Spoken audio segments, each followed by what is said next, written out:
Hello, everybody, and welcome to Wednesday. You know what that means. It is the one, the only Fantastic Finds here on Mother Tucker's Antiques with the one, the only Amie of Enamor Amie and Jason of Mother Tucker's. How are you doing, Miss Amie? I am good. I am good. I got my Christmas bins out. I'm in my happy place. So yes, Christmas in July time. It's one of my favorite times. And I got my Easter put away. So that I feel good about that. I feel really good about that.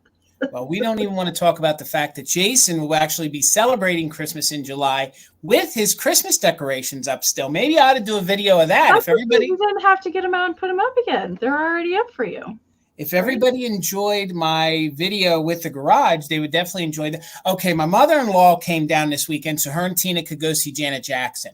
I had to actually prepare my mother-in-law before she came in the home that her daughter and son-in-law still have a Christmas tree up. She was all right with it, but we just are so busy working that I haven't had a chance to take it down yet. So, yeah, there it is. There's Christmas in July. It's fine. There's even more of my dirty laundry, Amie. I swear to gosh, I'm just laying it all out there. So, but guys, thank you so much for coming in, hanging out with me and Amie. We have a really fantastic sale for you tonight. And then once we're done with the sale, we will get into your fantastic finds. We'll talk about that a little bit more. But the two folks that are going to be spotlighted tonight is the very lovely KB, along with Brian. So we have some photos of things that they just recently acquired, and somebody has a really awesome display. So we'll show that to you guys. So as always, when we go live, our official mod and bid ender is the one, the only Karen G. Thank you so much, Karen. I see Desert Gal is back. Welcome back, Kim. Guys, if you're not following her, please do so. She is a great reseller over on eBay and over on Vamp. So before we get into our sale and say our hellos and how the sale is going to work, we do want to just take a moment and we just want to send our condolences. And we're very sad to hear. First of all, I don't personally know Tammy and David of Vintage Uprising, Texas, but they are part of our vintage community, and they had a very devastating thing occur. They lost their home due to a fire, and we went ahead and linked their GoFundMe down in the description. So if anybody's watching this now and wants to, you can click the link and show them some support. And if you're watching this in a replay, please show them some support. But there are a lot of channels that are explaining to you what had occurred. So please, thoughts and prayers to Tammy and David. So thank you guys so much. And again, if you guys want to, that GoFundMe will remain down there in our description as long as this video's up, which we don't take our lives down. But they are okay. They are, yes. Them and their little. Okay. So that's good news. Yes, them and their dog, their little pup, good to go. So, and that's all from what I've heard through YouTube. Yeah. Okay, I haven't heard that personally from anybody. So, all right, guys, we're going to say our hellos, and Amy's going to tell us how the sale is going to work, and then we are going to jump right into it because we know you guys are here for the vintage. So the first person is the one, the only William in the chat. It is so good to see you, sir. In the house. Hopefully you are well. And William, let me just tell you, that Santa Claus arrived even better in person. So thank you again so much, sir. He is awesome. I love him. So hello, Bug. It's so good to see you, friend. Hopefully you are doing well. This name is new to me. I think you are a new person. He's an Instagrammer. Okay, so it's G Jules. Hello, G Jules. It's so good to see you. We are hearing you loud and clear, and welcome in. We hope you come on back after tonight's sale. So there's our official mod and bid ender, the one, the only Karen G. Good to see you, Karen. Hopefully you're well. Shannon for RRR is here in the chat. It's good to see you. Oh, and while I'm saying hello, guys, just so you guys know, we are getting some severe storms within the next 2 hours coming through my area. So if we have any kind of issues, we will just continue to go through. But I just want anyone to know, if you see weird hiccups on my end, pretty bad weather's coming through. Ours all went through last night. The remnants of the hurricane went through last night. So we got torrential rain, but it looks to be like it's kind of like just cloudy out right now. So gotcha. Okay, well, it's been very hot here. We didn't get any of those rains, and there's a bad line coming through. So thoughts and prayers. Everyone's safe here in PA tonight, too. So, Stephanie, how are you? So good to see you. Hopefully you are well. There's our backup mod and bid ender, the one, the only Desert Gal, Kim. It's so good to see you. Hopefully you're doing well. Hopefully you had a very good vacation, you and Bob. Oh, I'm a snapping man. It's my man, Gavin of Grady Group of Vintage Recordings. Please give this man a follow. He has a really fun YouTube channel. He plays music on vinyl, on a turntable, spotlights other folks here in the vintage community, and he's just a doggone great guy. So you want to make sure you follow him, and he's got a really fun channel, and he is the other half of the Gillette Corporation. So please give him a follow. Let's get him some more subscribers. Jason, we have a birthday in the house tonight. Okay, all right. When you get to it. Okay, all right. I will cue it up. We're low budget, though. Remember that. We're low budget over here. I'm going to happy birthday, Bill. I'm just saying. All right, all right. There's Beth C. It's so good to see you, Beth. Please make sure you're following her. She is a great reseller over on Vamp.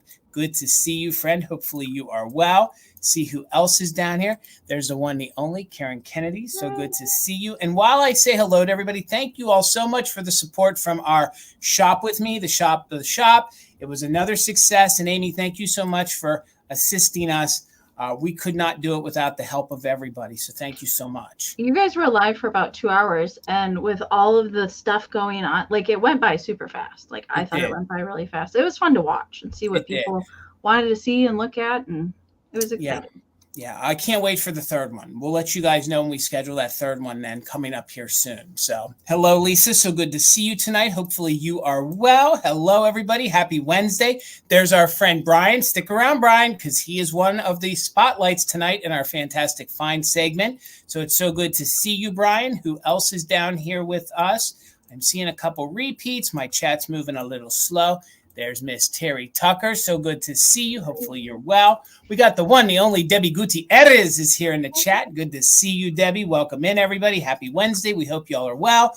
Hopefully you guys did all right with the weather this weekend, the heat. Oh, my goodness. Just a bunch of everything going on. So hello, Mama Pam. It's so good to see you. I'm counting down the days till I get to see you in September. Mom, I'm still like overjoyed with Mama Pam came over last night. Right. Made carnitas.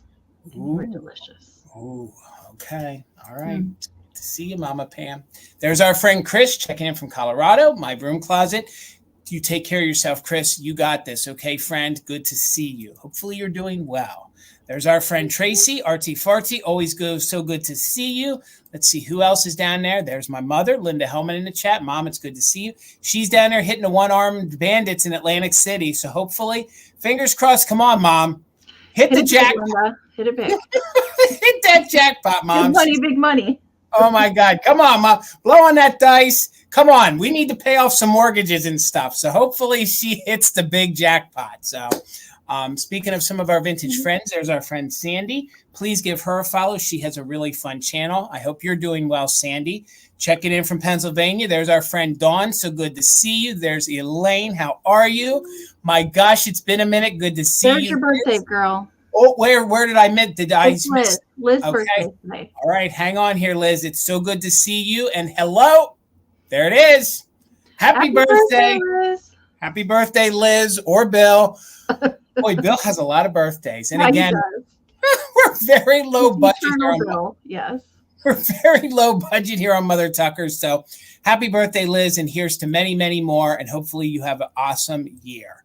So hello, Wings. It's so good to see you. Hopefully you're doing well. Hello, Tina of Mother Tucker. Speaking, make sure Amie has a big announcement. Those two ladies are doing something good here. So Amie, I'll let you, when you're ready, you can tell the folks, but just be prepared. Her and Tina got something good going on. So we got Blueberry Barn Vintage in the house, followed by Tina. Good to see you. There's our friend Becky checking in, Vintage Viking Treasures. Give her a follow, friends. She's here on the tubes as well. I love her Pixie and Mushroom sale. If you all have not attended that, you need to attend it. So speaking of friends, there's our friend Andrew, Vintage Samples. Guys, if you have not subscribed to him, please do. He has a really fun YouTube channel, and he likes the same things we do. So you're going to love him. Give him a follow.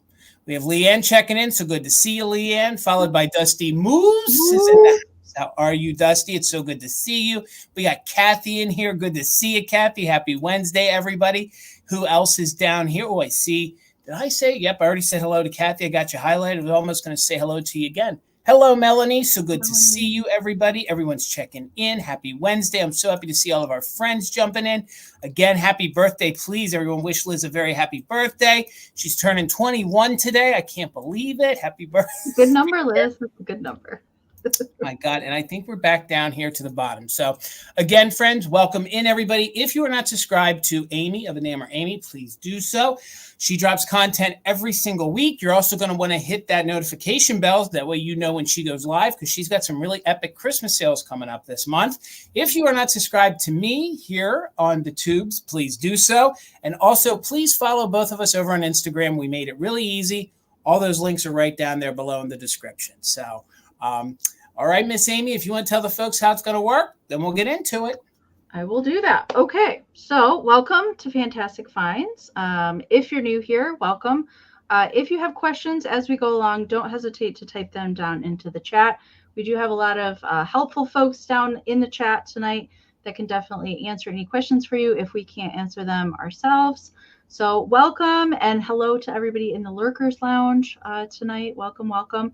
So first and foremost, because YouTube does have a lag going on, we want to make sure that you're in the best form of the chat or the screen that you can be as we start the sale. So the fastest options for you are going to be a phone or a tablet. Make sure you're in live chat, all messages, not top chat.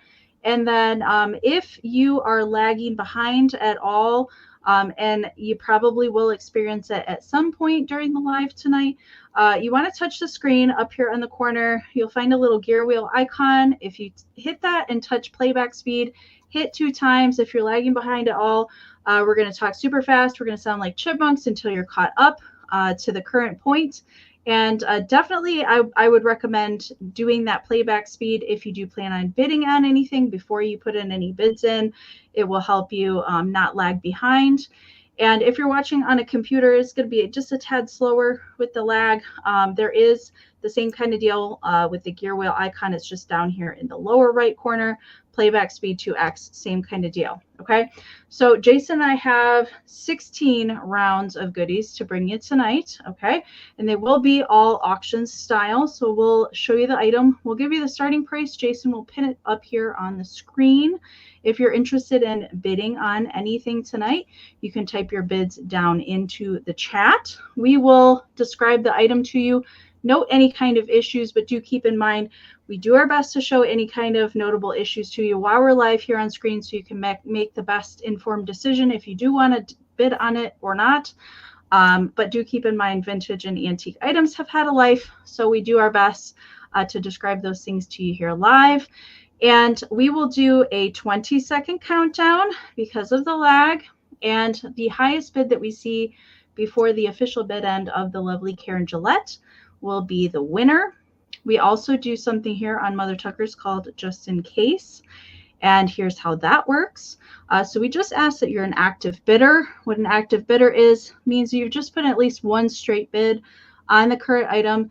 Then you're welcome to utilize the just in case during the countdown only. So what the just in case is the max amount that you're willing to pay for the item with the letters JIC next to it. So if it's a $20 bid, but you're willing to go up to $50 during the countdown, as long as you put in your 20 bid, then you can put in a JIC 50 during the countdown. And if your just in case is the highest before the bid end, we'll bid you up $1 over the next highest amount. But do keep in mind, if there are multiple just in cases in play, those do then turn into regular bids. Okay. So with that being said, if we have an item tonight and we don't get any bids on it, we're not going to be doing a recap. Okay, so but we will still do, and we did this last week if you weren't here or heard us explain it, we will be doing a countdown of interest. So if we hold up an item, we get through all the description and everything and no bids come in for it, we still will do a 20-second countdown. That's the countdown of interest.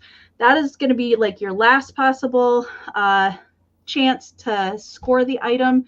If you put in a bid during that bid of interest or countdown of interest, then you can get the item. But if there's nothing that comes in there, we won't be bringing it back because we're not doing a recap at the end. We're just trying to streamline the sale a little bit and not have so much time take up at the end. And get to your guys' fantastic finds a little bit sooner so we can hopefully get everybody snug in their bed a little bit sooner as well. Okay, so countdown of interest will be in play tonight as well. No recap. We'll probably do a reminder if we do happen to do one of those tonight. And very important, if you're a brand new buyer, you're welcome to bid or pre-register if you would like to do that. But if you bid and you win an item tonight, we do ask that you send an email to us during the sale, and we will check to make sure that you've sent our information to verify that you're an actual buyer. If you win an item, we do need an email sent to us with your YouTube screen name, your real name, your full shipping address, and an email that we can send your PayPal invoice to. If you don't have PayPal, that's okay. Email us all that same information. Let us know that you want to check out as a guest. When we send our invoices out, we can send you a direct link to your invoice. Then you can check out with PayPal, Venmo, or any debit or credit card. Okay, super easy on that. If you're a regular buyer or you haven't purchased from us in a while, just send us an email as a refresher too. It's much easier when we go to send our invoices when we can find the information at the top of our very full inbox. So we appreciate that so much. As far as shipping and packing goes, Jason and I both utilize Parrot Ship to get you guys the discounted rates on shipping. We both only ship to US and Canada at the present time, and I ship from Michigan. I will be doing my invoicing on Friday this week. I do have a special kickoff to Christmas in July sale on my channel tomorrow night at 8 p.m. Eastern with Tina of Mother Tuckers. So coming over there. So with that in mind, if you guys purchase tonight and you come over and you get anything tomorrow night, I'm happy to combine ship. And I'm pretty sure Jason is the exact same way. So I'll let Jason talk about his shipping. All right, gang. I ship out of Pennsylvania. Amie covered everything for me. And yes, we will be combining shipping with Tina's sale tomorrow night. I do all of the packaging and weighing of things on Saturdays, and Tina normally gets the invoices out by the early afternoon or the evening, depending on the situation. So you won't receive an invoice from us until then. If you guys ever need it sooner, all you have to do is simply email us, and we can always, fast track it. So I can turn it around in 24 hours as long as you guys, pay the invoice, and we can always ship out next day. So always make sure you communicate with all of your sellers here. Make sure you always tell us what your wants and needs are, and we'll do our best to satisfy them. We always want to do that. I do offer free pickup at the brick and mortar. I do own a shop in Ephrata, also known as Adamstown, Pennsylvania. So if you want to take advantage of that, all you have to do is let me know. And once the invoice is paid, we'll communicate via the email how you guys want to pick it up at the shop. One little caveat, everything that was purchased during our shop with me on Sunday has been packaged. Invoices went out tonight. So gang, please check your inboxes. If you haven't seen them, check the spam box. If you're not seeing it either place, email us. Always could be a human error. Tina doesn't make mistakes, but the off chance maybe we put in somebody's email wrong. So I think that's it. One other thing, I always want to thank Amie. She creates our wallpaper and our thumbnail for every single Wednesday sale. And then Tina goes ahead and handles all the photos for the Fantastic Finds part of our Fantastic Finds that we turn the channel over to you then at the end. So I guess, gang, without further ado, let's say hello to some more friends that popped in. Let's get right into the sale. We'll get into it so we can get on to the Fantastic Finds. So we had Peppermint Patty checking in. Good to see you, friend. Hopefully you are doing well. I know I saw some folks jump in a little bit higher. Hello, Suzanne. Good to see you. Hopefully you are well. I think I saw a few more. We'll just scroll a few more moments here. Crescent Moon, so good to see you. Pardon me. Hello, David. No, I was up at the flea market Sunday. I didn't see you. I was moving pretty quick because it was pretty hot and humid. I wasn't messing around. If I didn't see it, I kept moving and got back in my air-conditioned car and got home. And actually, I was in a hurry because for the first time in a long time, I actually opened Mother Tucker's and was working there this Sunday. So I was in and out of the flea market pretty quick this Sunday. So, all right, guys, let's get the sale started. Did you show the email? Oh, yes. Hold on here. Yep, let's pull that up for Fantastic Finds. There it is right there. Guys, we need some more. We don't have many left. We do have some people that we're holding for our Christmas sale. Me and Amie are going to switch over one of the Wednesday sales. I believe it is the second to last Wednesday of this month. So we will do an all Christmas sale together. We can't not. We'd do Christmas every sale if we could. But we're going to hold the Fantastic Finds of People's Christmas for that sale, but we need some in between. So please send anything that you deem a fantastic find to sharemyfindslive@gmail.com. Amie and I both have access to this email. So please just make sure you tell us what you sent us, who you are, and any other important information. That way we have a jumping off point from when we show it to you guys. Okay. And if you guys have pictures of stuff that you put up for Christmas that you want to send in, we would be happy to show those for Christmas in July too. So Jason and I did decide that our Christmas sale for Wednesday on a Fantastic Finds Wednesday is going to be the 24th. Yep. Right? Yep. Oh, it's a good date. Yeah, the 24th. Yeah. Yep. Mm-hmm. It's a good so that'll day. Be our, well, Jason and I have been having Christmas and July sales together. 3 years? 3 years. This will be our third year, third season. It's been a while. Yep. I mean, we started them on Instagram, so yes. Yeah. It's just a tradition. We have to Absolutely. do it. So. Wouldn't have it any other way. I think, what am I going to start with tonight? Cats. Meow, meow. We'll start with cats tonight. 16, right. Jason. All right. You got it. Meow, meow. Meow, meow. Okay. I've never actually had these little kitties before, and I thought they were darn cute. Now, I look at Goble stuff every once in a while. I don't look at the Hummels, okay? But I do look at the other animal figurines because I think some of them are worth noting. And these are super high quality pieces, how they're painted, how they're glazed, everything about them. So this is a pair. This is not for choice. You're going to get both little Siamese kittens, or maybe it's mama cat and baby cat, but just the mama cat, and it's very, very small. On the center there, it says West Germany. So these are little Goble, Germany, all completely glazed over, no cold paint. You don't have to worry about that on either one of them. And I'm not sure that the color's not showing quite as true, but the little bows that are around their necks are turquoise. Or teal, I guess. And that's usually not a color that I see. It's usually red, blue, yellow sometimes, but not really teal as often. And then they have little blue eyes, no chips or anything, not really any notable issues with either one of them. Really, really nice condition. I wouldn't necessarily call these miniatures. They're just smaller figurines, although they definitely would fit well on like a printer's tray shelf, or a smaller area where you have figurines. Anything that's like under an inch is kind of what I determine a miniature. These are on the smaller side though. Mama cat is 3 inches by 2 1/4 tall, and the baby is 1 1/4 by 1 3/4. So cute. Love these.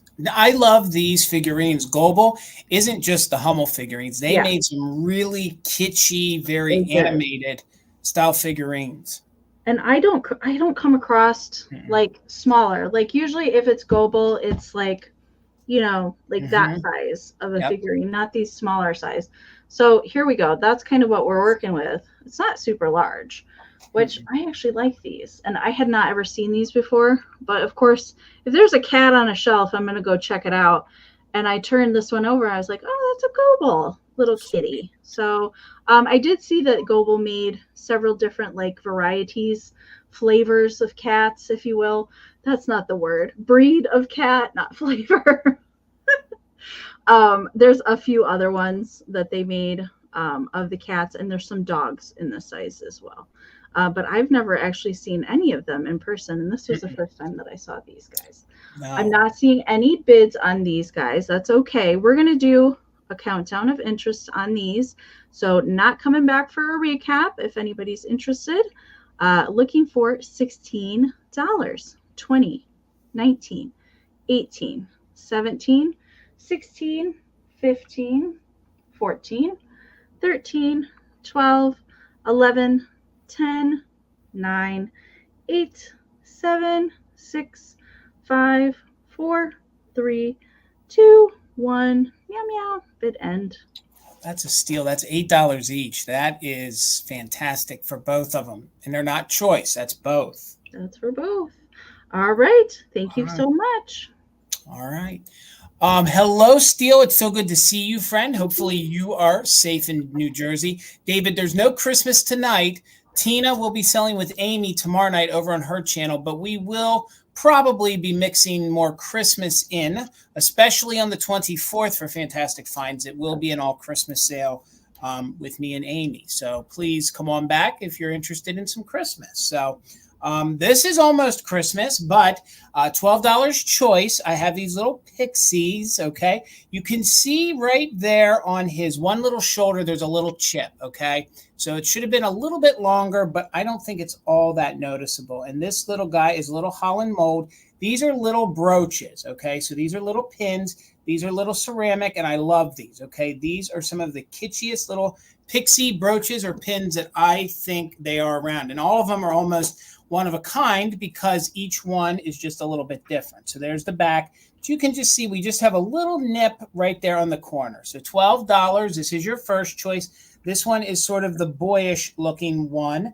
And they each measure about 2 inches tall. Thank you so much, Steele. I see you in at 12. And really, I don't think he's all that noticeable. But you can see that he does have some leaves there around his collar. And then the one little corner has a little boober, all right? So about 2 inches tall. Love these. They do come in all different colors. Speaking of colors. I've never seen these. You've never seen, oh my gosh, Amie. Oh, No.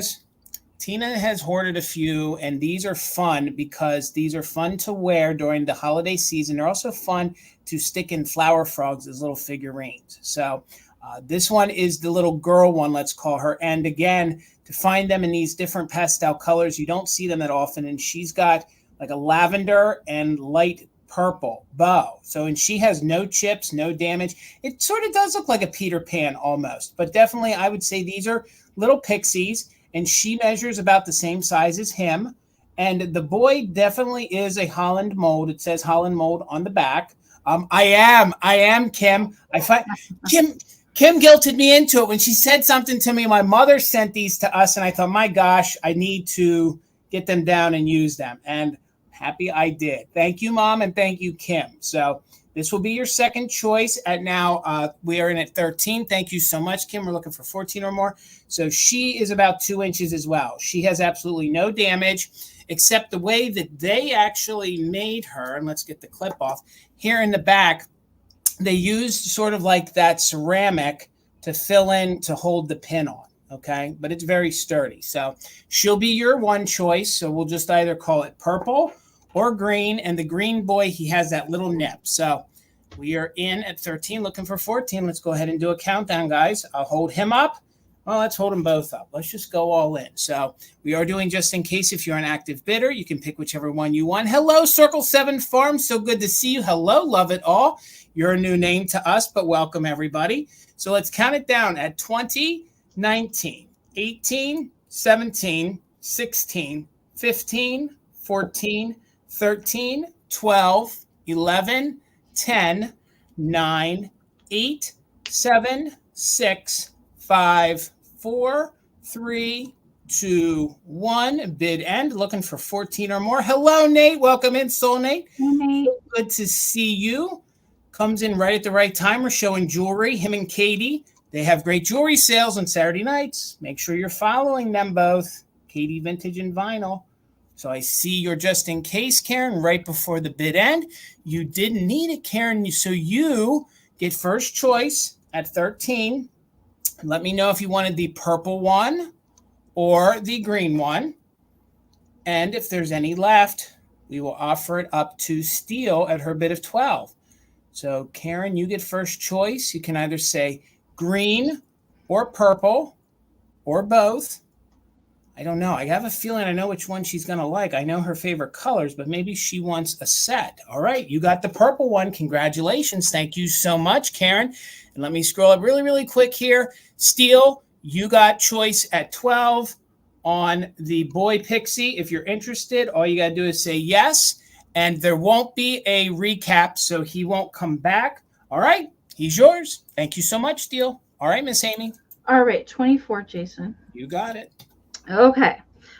This was something I found over the weekend, and I had not seen this particular Pixie bug planter before in the wild. And upon doing research, there's a few other boots in different colors with different color pixies on there.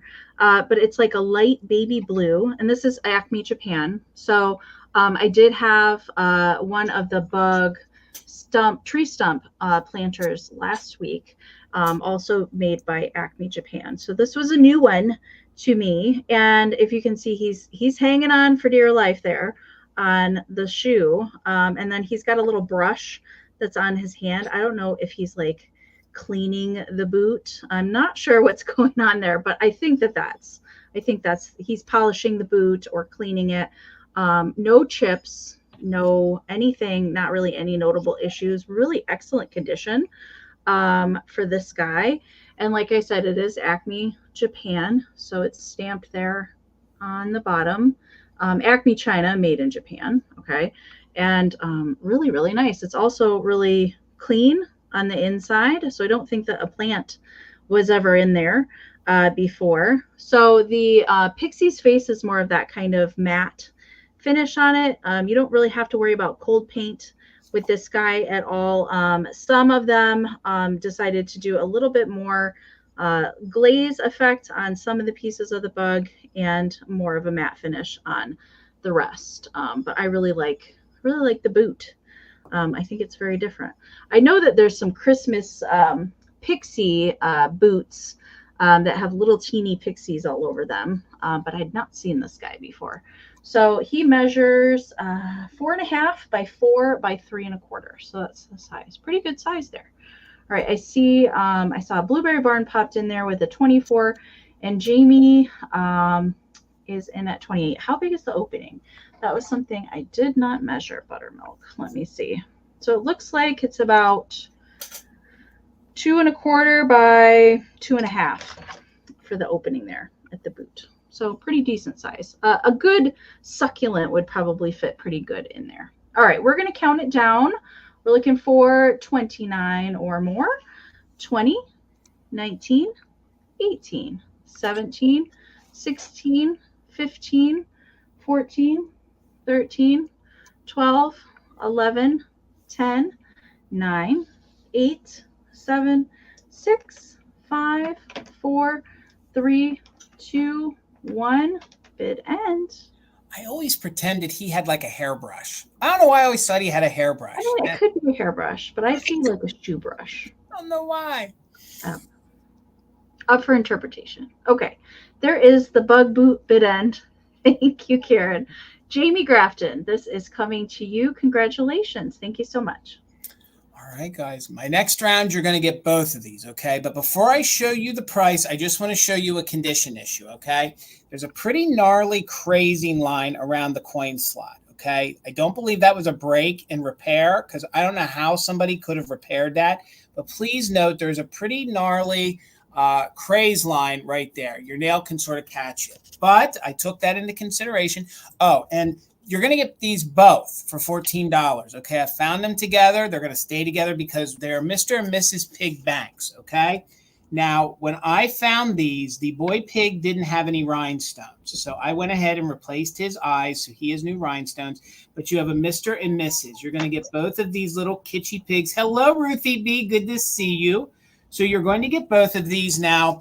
What makes these even better is they both still have their original Woolworth price tag stickers on the bottom. Okay, so they're made in Japan. You're going to get Mr. and Mrs. Dapper Pig Banks. Okay, so I gave him some silver rhinestones. That in his mouth is a pipe. So he has a pipe.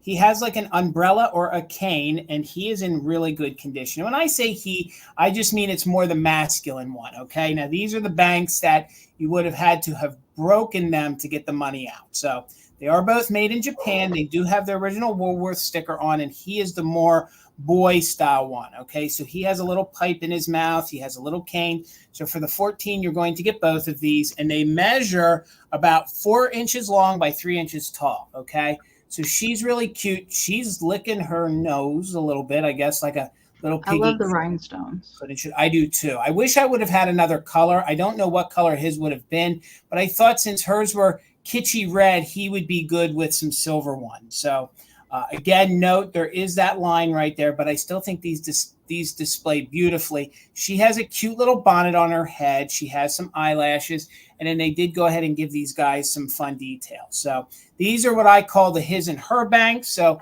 I thought this might be neat if you wanted to give some vintage to maybe a bride and groom. I don't know, that's coming up. Give them a his and hers. If you have maybe a nephew, a grandson, and a granddaughter, you can give them each a bank. Look, she even has this little bandana she's wearing. So she's got a cute little bandana on her back. Again, no chips, no cracks, just a heavy craze line by the coin slot. And they're super cute. And I thought what was really fun is they also had their little Woolworth sticker on them. That's like a bonus. It is. The fact that, and I don't think anybody ever used these, and I just feel like probably from years of them being stored, that's where he lost his rhinestones, because they do dry out and fall out.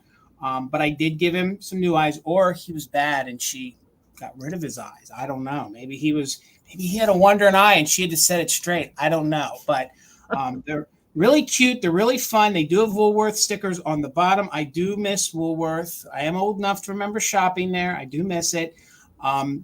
We still had a Woolworth when I was a kid at the mall. God, I think it closed like 1995 or around in there. Yeah, we still had some. I remember the luncheonette with my grandma. Nobody made a better grilled cheese than the Woolworth. They did have a good snack counter. They had a good snack counter. Ice cream. I remember the ice cream. So good. So Ruthie is in at 15. Thank you so much. Hello, Sandra D. Good to see you. Hey, you guys. So it is on both. Let's go ahead and do a countdown. We are doing just in case. So I'm going. Well, and I think these are fun. Like I was saying, you could gift them to somebody too, who has a little boy and girl, maybe bride and groom. I don't know. Keep them together. They're just fun. So let's count it down.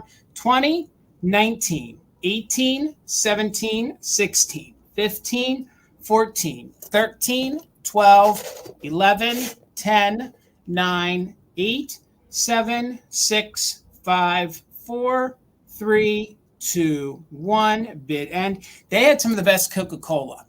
I remember drinking the Coca-Cola there. It was always the best. So he's got a cane and a pipe. She's got a bandana and a bonnet. So good. Thank you for the bid end, Karen G. So Ruthie B, the Mr. and Mrs. Piggy banks are heading your way. Thank you so much. Congrats. Sandra, I haven't done them yet. They're coming in a couple rounds. So no, you haven't missed the squirrels. Okay, I'm going to do this next because these are challenging to show. So I'm going to get out of the way. Yes, Mama Pam is a big club sandwich fan. Ooh, yeah. Oh, yes. $20, Jason. All Hey, right. I forgot to ask you. Did you get the picture I sent you? The picture? Yes. It's loaded. Okay, Yep. got it. Yep. Okay. Yep. So I'm doing my bear quilt up next. And I did send Jason a picture of it. I'm going to do my best to show everything to you, but like a full-on picture so you can kind of see it all together. Okay. So the border on this is kind of like a minty green. Now there is a little bit of fading on this. Obviously it's an older quilt. It's definitely hand stitched and appliqued on here, but the whole quilt are these little bears and they're peeking out the little windows. And I love how they did the detailing. So embroidered little details, and how they even put the little shade pull on the little shades on the window. But what is also really cute about this quilt, and I'll try and show you all the bears. Their tongues are little three-dimensional little pieces of fabric that stick out of their mouth. Super, super cute. I couldn't say no to this quilt. I love children's quilts anyways. And it's pastel, so like the window frames are like a light blue, the shades are green, the bears are yellow, and then dressed in different colors, and they all have like little patterned bows around their neck. So then here's another one in the middle, you can see. There's a little bit of wear to the quilt, not a whole lot, and there's a couple like very faint stains, and then there's two I don't think I'm going to be able to get anything to focus for you as far as the stains go, but they're very light, not really super noticeable. And then there's two more bears hanging out the window here at the bottom of the quilt. And Jason, do you want to pop that photo up there real quick before I show the back? All right, so that's the full thing out. So you can see there's 5 little windows of the little bears peeking out. The green border goes all the way around. There's no holes or anything in it. All right. So now I'm going to show you the back. Really not a whole lot to note on the back. It's kind of the satiny, that's the best I can describe it. It's more of like a satin kind of material there on the back, but you can see all of the hand stitching and quilting there on the back side.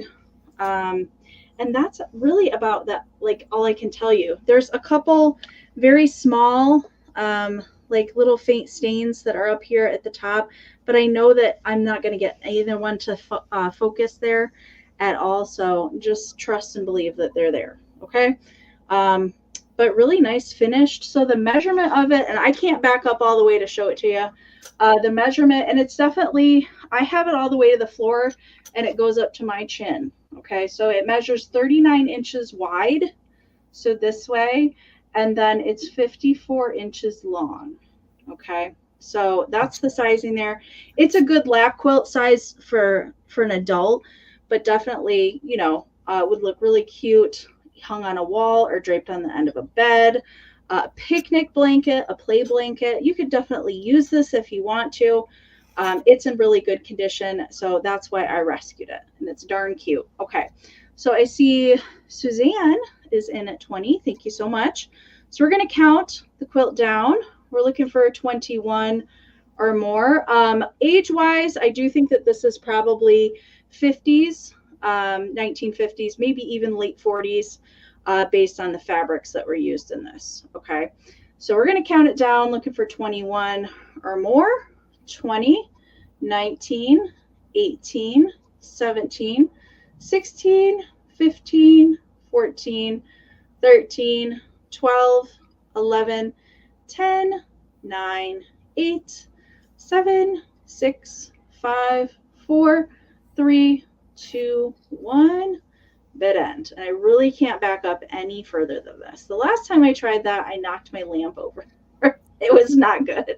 Amie, I feel like these bears are in a Brooklyn skyscraper, like leaning out. So. I think that they're in a high rise and they're just, you know, talking to each other through the windows. I agree with you.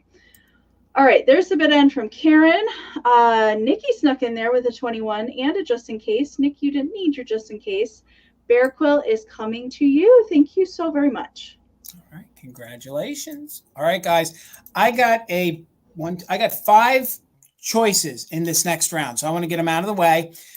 During the shop with me at the shop, we had a lot of folks that were interested in dolls, and ironically, I had these pulled for tonight's sale. So they're going to be $8 choice. I actually purchased all of these actually over the weekend from the woman who they were hers as a child. And I recall, I think she said her grandmother or her mother crocheted all these little dresses for them. So $8 choice. When you claim them, you'll claim by color. Okay, so they're little Irwin. They're all marked Irwin. They are that 1950s, 1960s plastic. They each have their little bonnets. Okay, I just want to pull it down so you could see that she has great detail. I don't know if I can get it down all the way. There is embossing on the back. Each one is marked Irwin. These are the tiny little like compatible Irwin dolls. And what's fun about these is if you have like a larger doll, these make good baby doll size, or they're just fun to collect. So oh my gosh, look at their little slippers. It'll be $8 choice. They're very clean and very good condition. This is the purple one. They are all Irwin at just $8 each. Okay, they each measure about 5 inches tall. So they do have the little jointed arms, so you can move them. The legs are not jointed, so they pretty much just stand or lay down or whatever you want. So they did sew each one little undergarments. These are really cute. These would make great little stocking stuffers, or these are just fun to pop in your decor. Okay, so they are made in the USA, Irwin dolls. So $8 choice, you're getting the doll and the outfit. So here is your purple one, and you can see it has some of the silver mixed in on each one of these. It's the older 1960s yarn. So she is your purple one. Then I have one that is in green, sort of like a seafoam green. Okay, and each one is wearing the same exact little attire. They have little bonnets, little dresses on, all in super good condition. $8 choice. They are made by Irwin. Then we have a pink one. So we have a pink one if anybody would be interested, and you could take whichever variation you want. We would just claim by color. So there you can see the arms are jointed. They do move. 5 inches tall. I have a little blue one. I have a cute little blue one. I've never seen so many, and usually I don't find this smaller version of the little Irwin doll. So the paint's in really good condition there. The harder 50s, 60s plastic. And then I have a little yellow one. So Karen, thank you. I see you in at 8. Thank you so much. So we're looking for 9 or more. And again, they're very pastel, very 1950s, early 60s colors. And the woman that I purchased them from, I would say these were probably hers in the early 60s, that late 50s, early 60s. So Debbie, I see you in at 8. Ruthie's in at 9. So we'll quickly show you the colors again. All the dolls are identical. All the dresses are identical, just different colors. They are made by Irwin. So Debbie, you're in at 11. Thank you so much. So this one is your yellow. And then I'll show them in reverse. We have the blue one. Again, the dolls are very clean. The dolls aren't broke. Super good condition. She said she took good care of them. She looks like she did. We have a pink one. We have the green one. Very seafoam green, if that's what you're into. And then the one we started with was the purple one. So we're in at 11 with Debbie Gutierrez. Let's go ahead and count them down. Top bidder can pick as many as they want. I'll just hold up as many as I can. Let's count them down. 20, 19, 18, 17, 16, 15, 14, 13, 12, 11, 10, 9, 8, 7, 6, 5, 4, 3, 2, 1. Bid end. We're in with Debbie at 11, looking for 12 or more. And then if you guys can just tell me the colors you want, top bidder gets first choice, and then we will just work backwards. I think they're really sweet. I think they're really unique. I think they'd look fun all mixed together in a little basket. There's our bid end. Thank you so much. So the first person that gets to choose is Debbie Gutierrez. Let me know, Debbie, which colors you wanted. We got pink, green, purple, yellow, and blue. A rainbow of babies. Oh, absolutely. I just think they're stinking cute. And I guess the quintuplets, wasn't that a big deal? The 5 little twins? Quintuplets. That's twins. Maybe that's what they were going for. I don't know. All right, Debbie's taking the pink one. So Debbie, congrats. Pink baby is yours. Then I think Ruthie was the next one in at 9. Yes, she was. So Ruthie, we have everything left but the pink one. So we got yellow, blue. Ruthie wants green. Okay, got you for green, Ruthie. Thank you so much. And remember, guys, these won't come back for a recap. So if you're interested, please do so. Although I have a feeling I know which one Karen wanted. So Karen, we had 3 remaining. Purple kind of goes with pink, but let me know. We had pink. I'm sorry. We have purple, blue, and yellow left, and I can watch the chat. So Karen, you got choice at $8, whichever ones you wanted. Those are the 3 that remain, and we will get Amie going. All right, 24, Jason. All right. Oh, this little bunny girl is just, she's super sweet. Okay, she's a little shy, but she's really sweet. I found her in Elkhorn when Mama Pam and I were there a couple weekends ago, and oh my goodness, so she is a plush little bun, but then she's got it's like a little girl that's dressed in a bunny suit. I couldn't. She was in this basket of disheveled plush and babies. Mom was digging through there with me, and I saw her little blue eyes poking out from under something else that was in there, and I was like, what's that? So I pulled it out, and then I saw she had little ears, and I just couldn't. I had to bring her home with me. Now she does it. It's not a rubber face. It's kind of that like hard plastic, harder plastic face. I wouldn't call it like a blow mold necessarily, but it's that kind of plastic face that easily like can get dented in, if you know what I'm talking about. And that is what her face is made out of. And the paint on it is just amazing.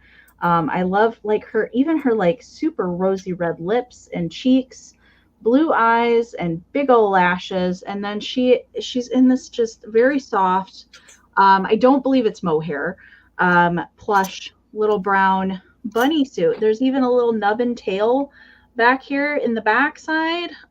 Super duper cute. I do not know a maker for her. I tried to find one that looked similar to it. I couldn't really find one. I could find just baby dolls with this kind of similar face, but not any with the little bunny ears. So I really don't know a manufacturer to tell you. Usually I can tell if there was a tag at one point in time that was cut out of it, and I can't even see a spot where there was one. So I'm not really sure on that. But she's kind of, you know, built like a teddy bear as far as her body goes. And so lengthwise, she measures like fully outstretched about 15 inches to the top of her head. And then she's about 8 inches wide, but she does sit pretty well. I had her back here on the bed when I was unpacking stuff, and she sits really sweetly on a bed. Now, she didn't have a bow when I found her, so I have added this blue satin bow to kind of pull out the blue in her eyes.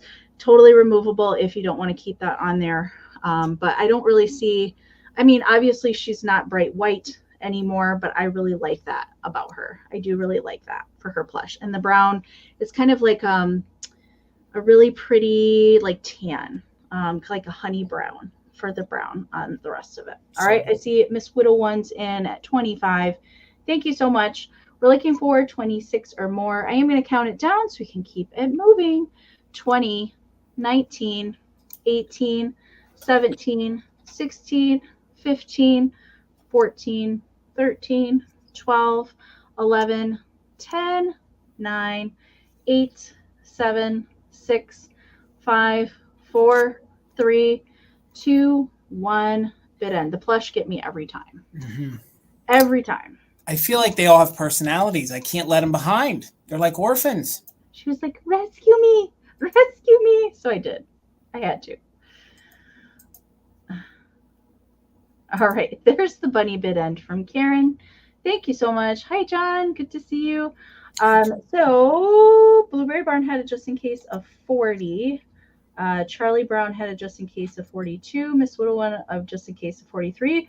But Charlie Brown came back in there with a straight bid of 44 right before Karen's bid end. So Charlie Brown, congratulations. Thank you so much. I think you've purchased from me before, although I can't remember. Please send me an email as a refresher so I have your information when I do invoicing on Friday. Thank you so much. And again, Amy's email is right there below her, pinned to the top of the chat and in the description, and the mods are dropping it throughout the night. Hello, John. If you're not following our friend John of Everyday Holiday Displays, you have to. If you guys need any motivation to decorate, he's going to give it to you. So please give John a follow. $20, guys. And I have something I've never offered up at Mother Tucker's or on a live, okay? Especially this. I should say I've never offered this kind of a version. So you're kind of getting a twofer, okay? You're going to get the original box, and you're going to get, I believe this was the gift box, and this is what it came in. I don't think it was. I wonder what was in that awesome box. I don't think it was ever used. And I believe that this is an antique. This is probably from the 1920s or the 1930s. It is a celluloid toothbrush holder. It's for a child, okay? So I'm going to get my hand behind it so you guys can see there's a little hole there. So this would have hung in the bathroom, and the little child with the original toothbrush. I mean, look at the marbling on this. Let's do this first. There's something kind of written on it, but it is sort of faded and gone, okay? I don't know what that would have said. I don't know if that would have been the name of the toothbrush. It's something, I think, Dandy, something Dandy. I think this is Little Dandy. Little Dandy. Okay, so for your 20, you're going to get not only an antique toothbrush, which I believe this is probably late 1920s. It is a blue marbling, and I believe this might be Bakelite, okay? I believe the toothbrush to be possibly Bakelite. I did not test it, but I do know for a fact this is celluloid. So you're going to get the little bunny celluloid toothbrush holder. There is absolutely no damage to it. You can sort of see they gave it kind of little veining. You can kind of see some lines on it. Again, this is a unique collectible. I didn't know if anyone's going to be interested in it, but I know that toothbrush holders are collectible. So this is the back. So that little hole in the top is what you would have hung it from. Let me hold it here so you guys can see. He's got a little yellow vest. He's got a little red bow tie. I'm sorry, he's got a yellow vest, red bow tie. Words are tough. So there he is. And he measures, let me check my notes here. The holder is about 6.5 inches tall. So that's a nice size. So you're going to get that. So Melanie, I see you in at 20. Thank you so much. Then this is the box that it came in. I believe this would have been the original little gift box. This alone, so it's a twofer. So even this to decorate with is really fun. You have these Victorian style children. Very 1920s looking attire, maybe 1930s. Look at the pinstripe pants on Junior there. She's got her little umbrella. We have a bluebird. The box is in very good condition. Fantastic. So you're bidding on both. You're going to get it all. I'm going to keep it the way I found it. I believe that this was some young child's little toothbrush, and then it got stored away for many, many years, and now it's up for grabs. So there you're going to get the box with some original tissue paper in there. Box is in superb condition. Yes, you are right. You're right, John. It does. So you can see the winds are blowing. So her little drawstring there is a flapping in the wind. I guess that's a little apple tree or peach or pear tree. I don't know. But cool graphics on that. So you get the box, and the box measures about 7 by 2. So about 7 by 2. So come on, focus for me. There you go. You get the box, and then you're going to get the little celluloid. So if you guys love bunnies or want, something that has an Easter feel, I thought this would be neat. You'll get the little celluloid rabbit toothbrush holder. So it goes right in there. And that is celluloid. I believe this could quite possibly be Bakelite.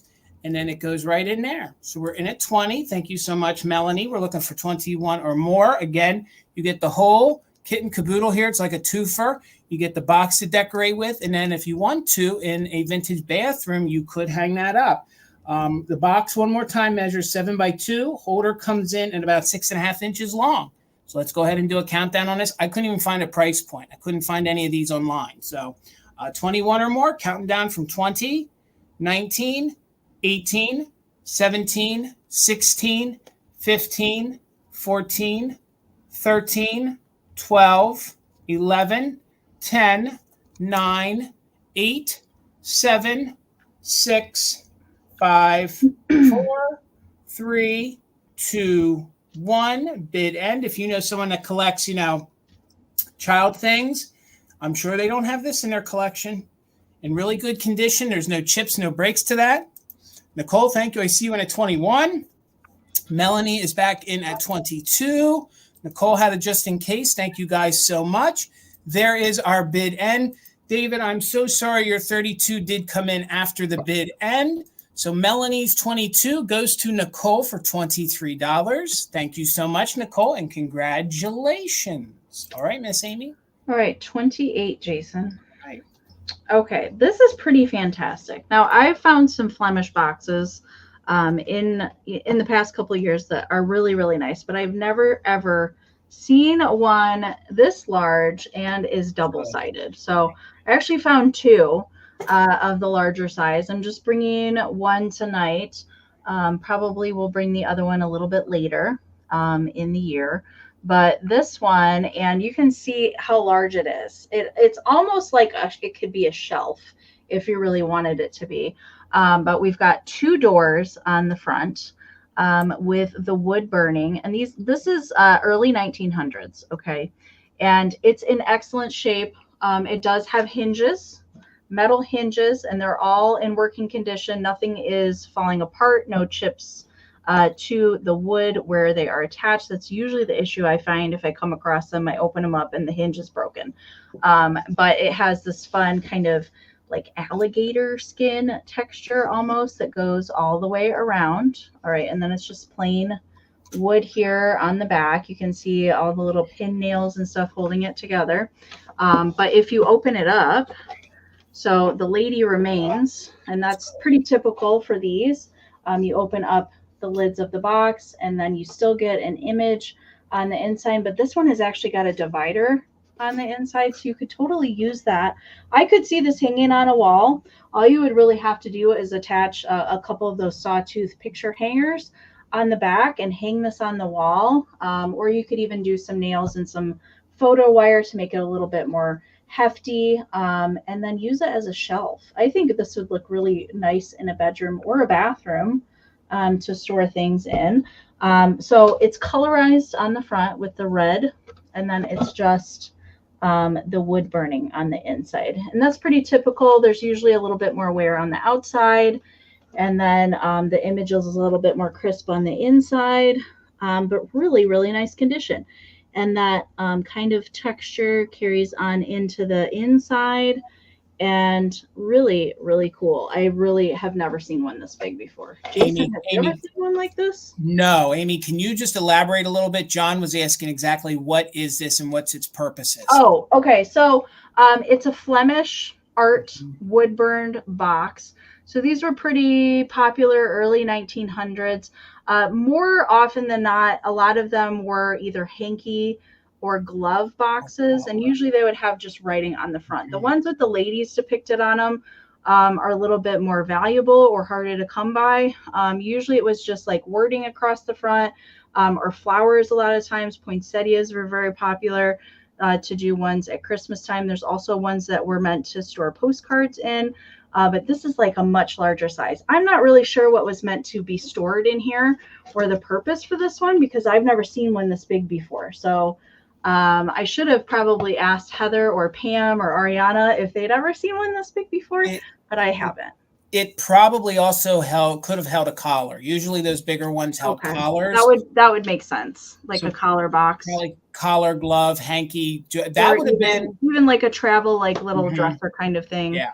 Where you could open it up, or a shaving thing, something like that. But would be great for a riser as well. Yes. But I'm not seeing any interest in this. That's okay. We're still going to do a countdown of interest. Measurement, I'm going to do that real quick before we count it down. It does measure 11 inches wide, 6 inches tall, and about 4 3/4 inches deep.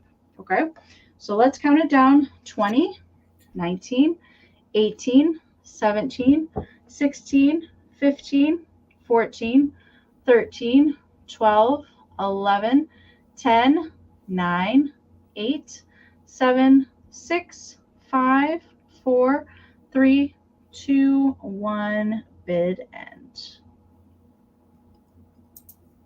Oh, Sandra just popped in there. So good.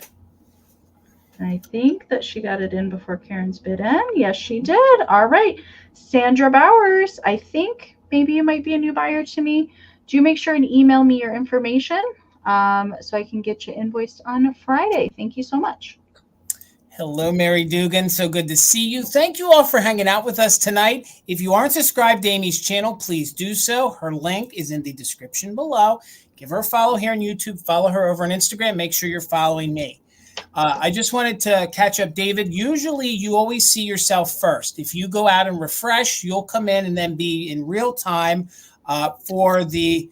Yep. So as long as you're in the real-time chat, then you'll actually see it in real time. So usually if you're over here or on Instagram, you will always see yourself first. It always prompts you first. And then if you go out and actually refresh, you will come in and then you'll see the way it fell into the chat. So, and we appreciate everybody's bids. We don't ever want to miss a bid, trust me. But we call it from what we see on our end. So we do our best. Okay. I'm going to switch gears, and I have some glass for you tonight. It will be $25 choice, and I have 2 of them, okay? I love things that are balanced, so I believe these probably lived a long life together. These make great mantle vases. They are reading true to color, okay? These are from the 1940s, and these are early Fenton, okay? And Fenton actually called, and I wrote down exactly what they called these. Give me a second. They called this rose overlay, okay? So basically, it is... cased, so you have almost a white on the inside and a gorgeous pink on the outside, and then it gave you this rose effect. So if you guys do research, you will see that this is actually a very desired color by Fenton.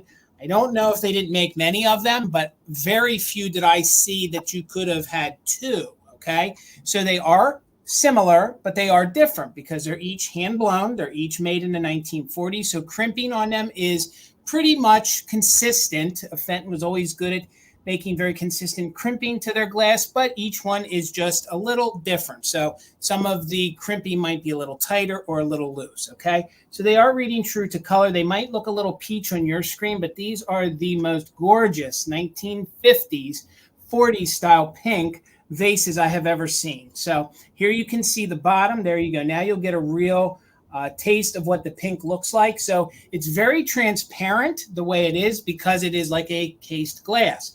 But Fenton always called it their rose overlay. This was made between 1942 and 1948. So it was not made for a very long time. They didn't make a lot of pieces in this color. And for the, you're exactly right, Heidi, it is the pink overlay. And to find 2 of these ruffled pedestal vases, I think is really unique. This is timeless. It's stuff that you can, decorate with your decor today. Look at that pink coming through down there. Honest to Pete, if you guys love pink glass, I have never had the privilege of owning a piece of this. I kind of suspected that's what it was when I found it. But then when I did some research, it definitely is. So if you have a gorgeous mantle, maybe something you want to decorate and do a pink Christmas, these would look good. These are great at spring. These are great if you guys have a room that you do a lot of. You're exactly right. They are the trophy style. Yep. I think they're just really fun and really unique. There are no chips to them. There's no damage to them whatsoever. They roughly both come in at about 6 inches tall and about 5.5 inches wide. So if you guys do some research on this color, you'll see what some folks value this at and what they ask for it. And to get a opportunity to purchase one of these at $25 or both of them at $25 each, I think it would be a very good opportunity for somebody to add some vintage Fenton to their collection. Again, this is from the 1940s. It is the ruffled vase. Very good condition. I didn't get all the way down there to clean. I couldn't get something down there. But you can see that it is cased. So it does have the white glass on the inside.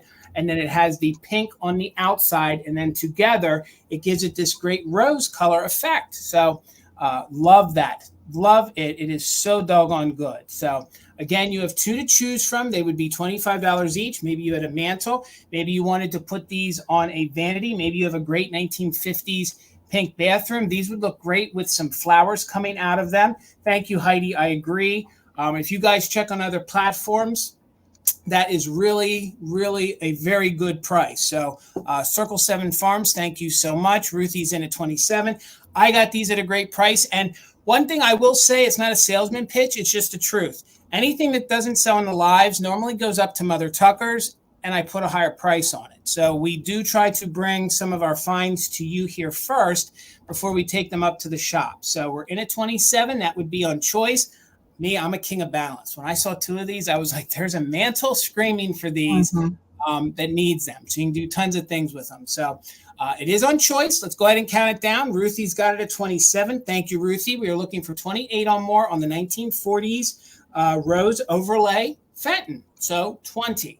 19, 18, 17, 16, 15, 14, 13, 12, 11, 10, 9, 8, 7, 6, 5, 4, 3, 2, 1. Bid end. I know they did a blue overlay in the same time period. I'm not familiar what they called that, but it was the same exact era, the same exact style, except they did it with like a more of a blue turquoise, like a baby blue. So I see you're just in case, Ruthie. Thank you so much. Circle 7 had a 32 just in case, but Ruthie got in there with the good fast internet at 33.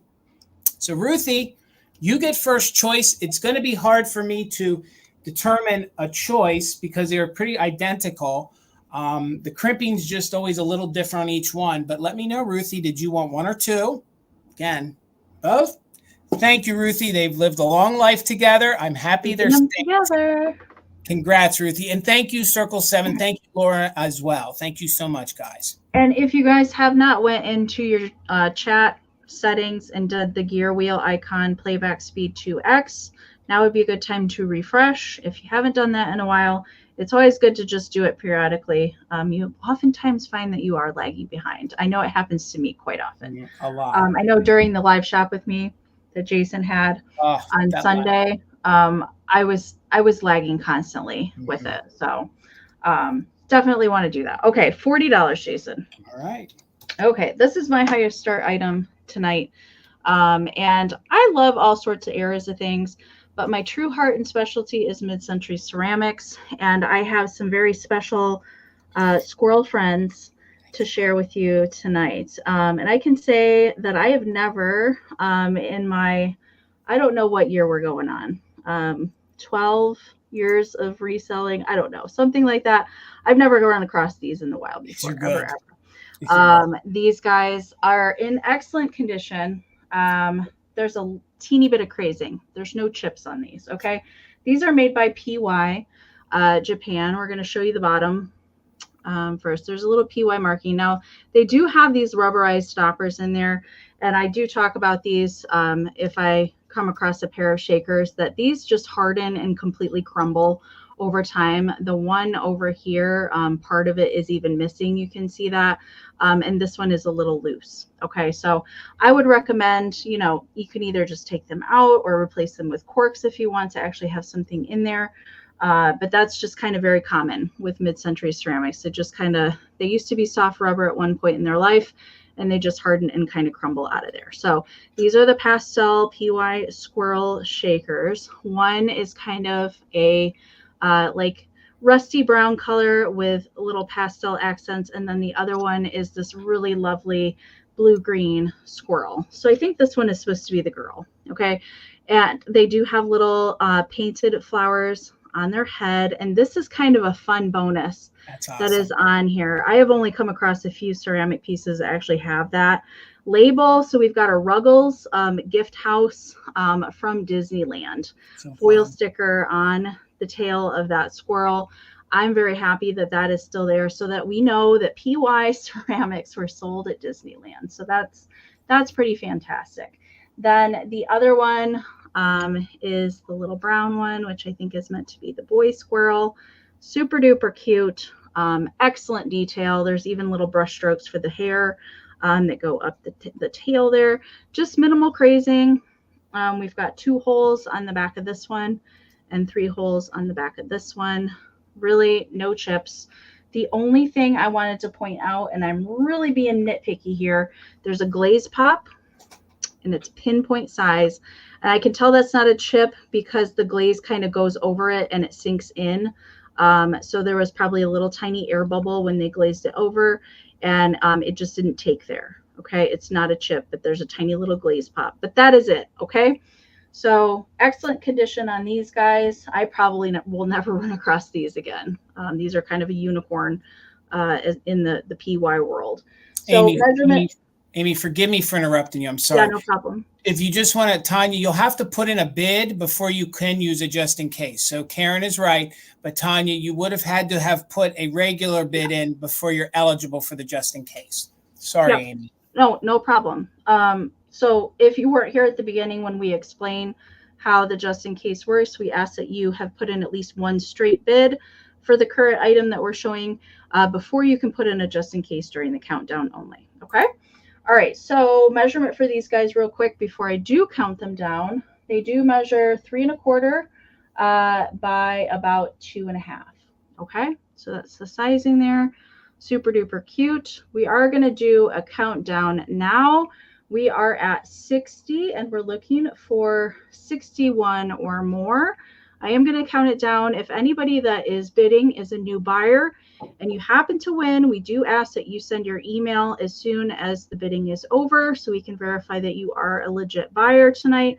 And if your email is not sent during the sale, we will pass the item to a backup bidder. Okay, so let's count the squirrel friends down. We're looking for 61 or more. 20, 19, 18, 17, 16, 15, 14, 13, 12, 11, 10, 9, 8, 7, 6, 5, 4, 3, 2, 1. Nutty bid end.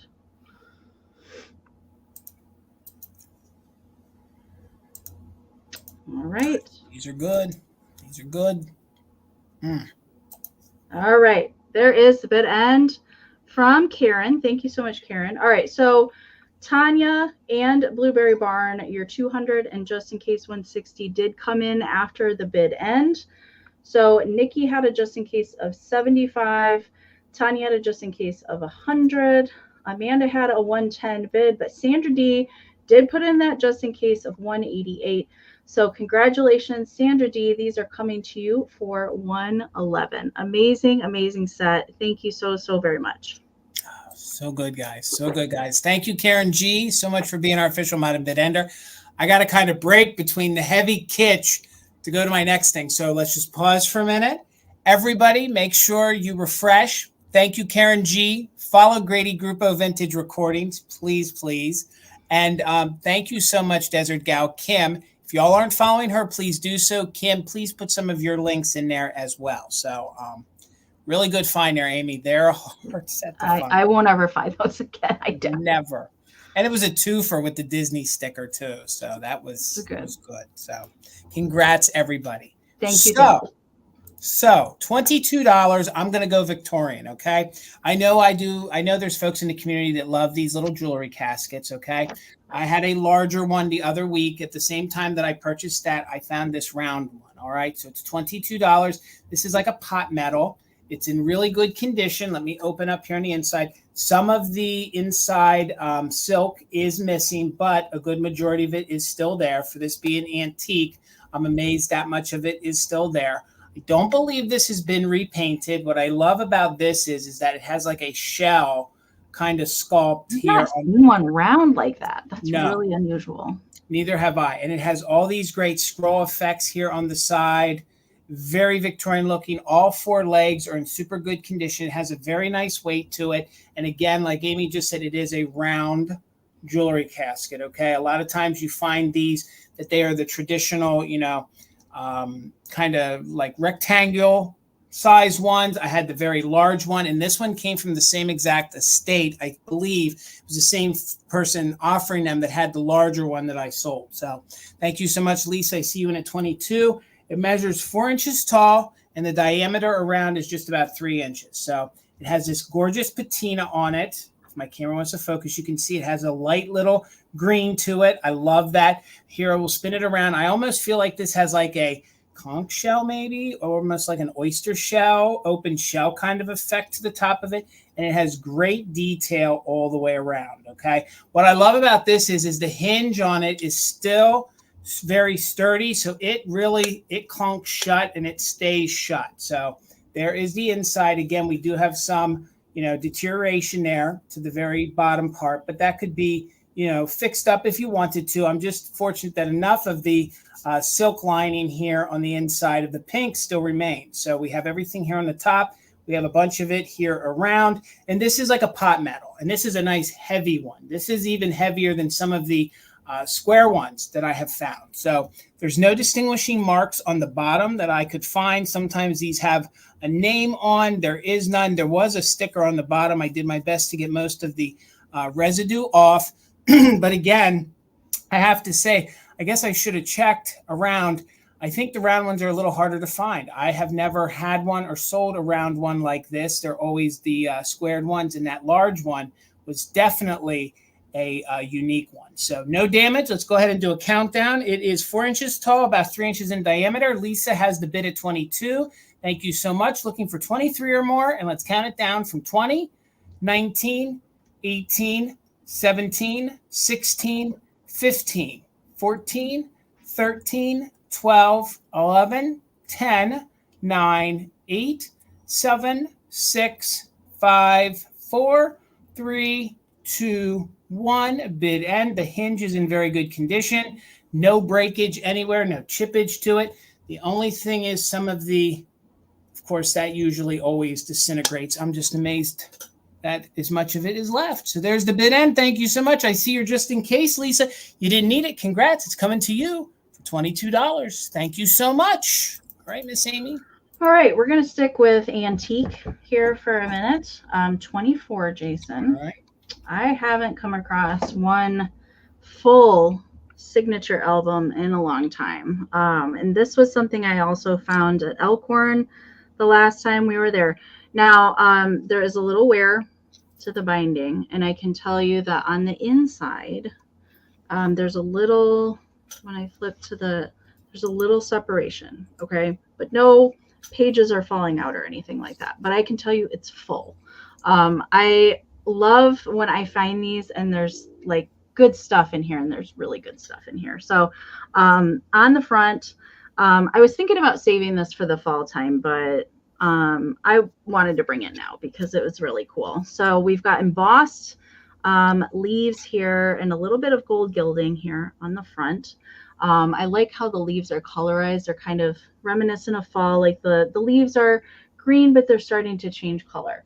I can tell you that it's dated the earliest 1883, and the entries in here span all the way to 1887. So we're talking about 141 years old in here, and it was to Edith. I'm going to open it up for you so we can look at it. So we've got the little autograph page. You can see the separation there from the front cover, but the pages are intact. Okay. And there's also some die cuts that are in here. But this was to Miss Edith. Okay. So there are inscriptions. There might be little bits of ephemera that are pasted in here, which I really enjoy when they do that. Those little extra things that are in here. There's this little loose news clipping that's in here. Here's another little die cut that's in the corner. So I'm not sure. Usually these were given for like graduation things, or if they were traveling or leaving, something like that. Here's another little die cut on the corner of this one with a little bird, very reminiscent of like calling cards. There was one in here that I wanted to read to you because I was looking at it when Jason was finishing up his round. I wanted to read it, but I love to look at the handwriting in these. So good. Fascinating. And a lot of them are little poems or cheerful little limericks that somebody wanted to remember them by. I just love the penmanship. So I think they start in like October or January. I can't remember the date. Oh, this is the one I wanted to read to you right here, but I'll show you a few more. The flowers of early spring are beautiful to me, and bright the many stars that shine upon the calm blue sea. But gentle words of tenderness and smiles we know are true. The warmer than the summer time and brighter than the dew. Mrs. P. Irish, to Edith, January 4th, 1883. God, I love that name. Edith. Edith. So yes, it's just chock full. Some on the front and back, some individual pages. A lot of times I will find just like a sampling of stuff in here and then a lot of blank pages. This thing is just completely full. And it's so fun to look back and see. I don't know if these were classmates. I did see some family members that signed this book as well in here, what people had to say to Edith. I really like that. So we're getting toward the back. There's some more, just fun to look at. All right. Some may wish you riches, other may wish you wealth, but my wish is better for content, blessed with health. Your friend, Maggie Mayer, February 1884. So anyway, it is full all the way to the back. Sometimes there's even drawings in here. I didn't see any like pencil drawings or anything in here, but there's the last two pages. Okay. So then the back has this fun little embossed kind of ribbon detail there on the back side. So I see Kathy's in at 26. Thank you so much. We're looking for 27 or more, and let's count it down. 20, 19, 18, 17, 16, 15, 14, 13, 12, 11, 10, 9, 8, 7, 6, 5, 4, 3, 2, 1. Bid end. Right, William. Almost William. Yeah. Pretty close. Yes. All right. All right. There is Karen's bid end. Thank you so very much. Lisa had a 29, and both Dusty Moose and Kathy had a just in case of 35. But in the event of a tie, we go by who we see first, which is Dusty Moose. So congratulations, Michelle. This is coming your way. Happy mail. Thank you so much. All right, guys. Hopefully I have a Kewpie lover here in the house, because actually I was shopping with my mother on the 4th. And I'm a tall guy, if you guys don't know. I can't always see stuff that's hidden in the bottom shelf. My mother saw this and said, hey, this is something I think Amie would like. You better buy this. And I said, yes. I think this yes. I said, I can't wait to see what's in that box, Jason. He likes. So before I show you the price, the only condition issue is it looks like there's a little tear right there, okay? This is from 1963. Tracy, I was wrong. I thought it was 66. It's 1963. It's going to start at $40. If anyone is interested, it is complete. It is so complete, it even has the original glue stick, which is a little crayon, okay? So somebody had this fun paper doll Kewpie. It's made by a company. I've never heard of the company. It's Southfield. It's SAAL Field, Southfield Art Craft, okay? And it says it right down here in the corner. Okay, so there's that. I showed you the only damage is the little rip right there, and right here is where it says 1963, okay? So for $40, you're getting the whole entire Kewpie doll collection. It says it is a paper doll box. It has all 8 standing dolls. I personally counted. It has all 56 pre-cut costume pieces, and then it says without tabs, and it does have its original glue stick. So for the $40, I think that alone is gorgeous to just use in your backdrop. Maybe you could put this box behind your Kewpies. Again, I think that is the selling point. I love the box. The box measures about 10.5 wide by 15 long. So that's about what the size is of the sheets on the inside. So for $40, again, you get a box with no corners or split out. 1963. You guys do the math on that. It's old. So never been punched out. You get all the little Kewpie little paper dolls doing their little things. So, and it even has the little stands. So you pop out the little stands, and then you could have them stand, make them into little easels. So there you get all 6 little Kewpies. So Sherry, thank you. I see you in at 40. Then you get, I think it's 3 pages with all the different, maybe it's 3 or 4 pages with all their different attire on. So you have all these great little dresses, nightgowns, little bonnets, little hats. Look at those little bears on that little dress.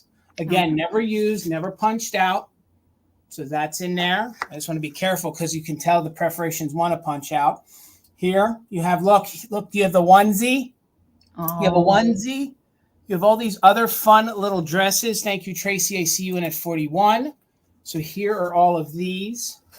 Again, very good condition, never played with, no smells, not like musty basement.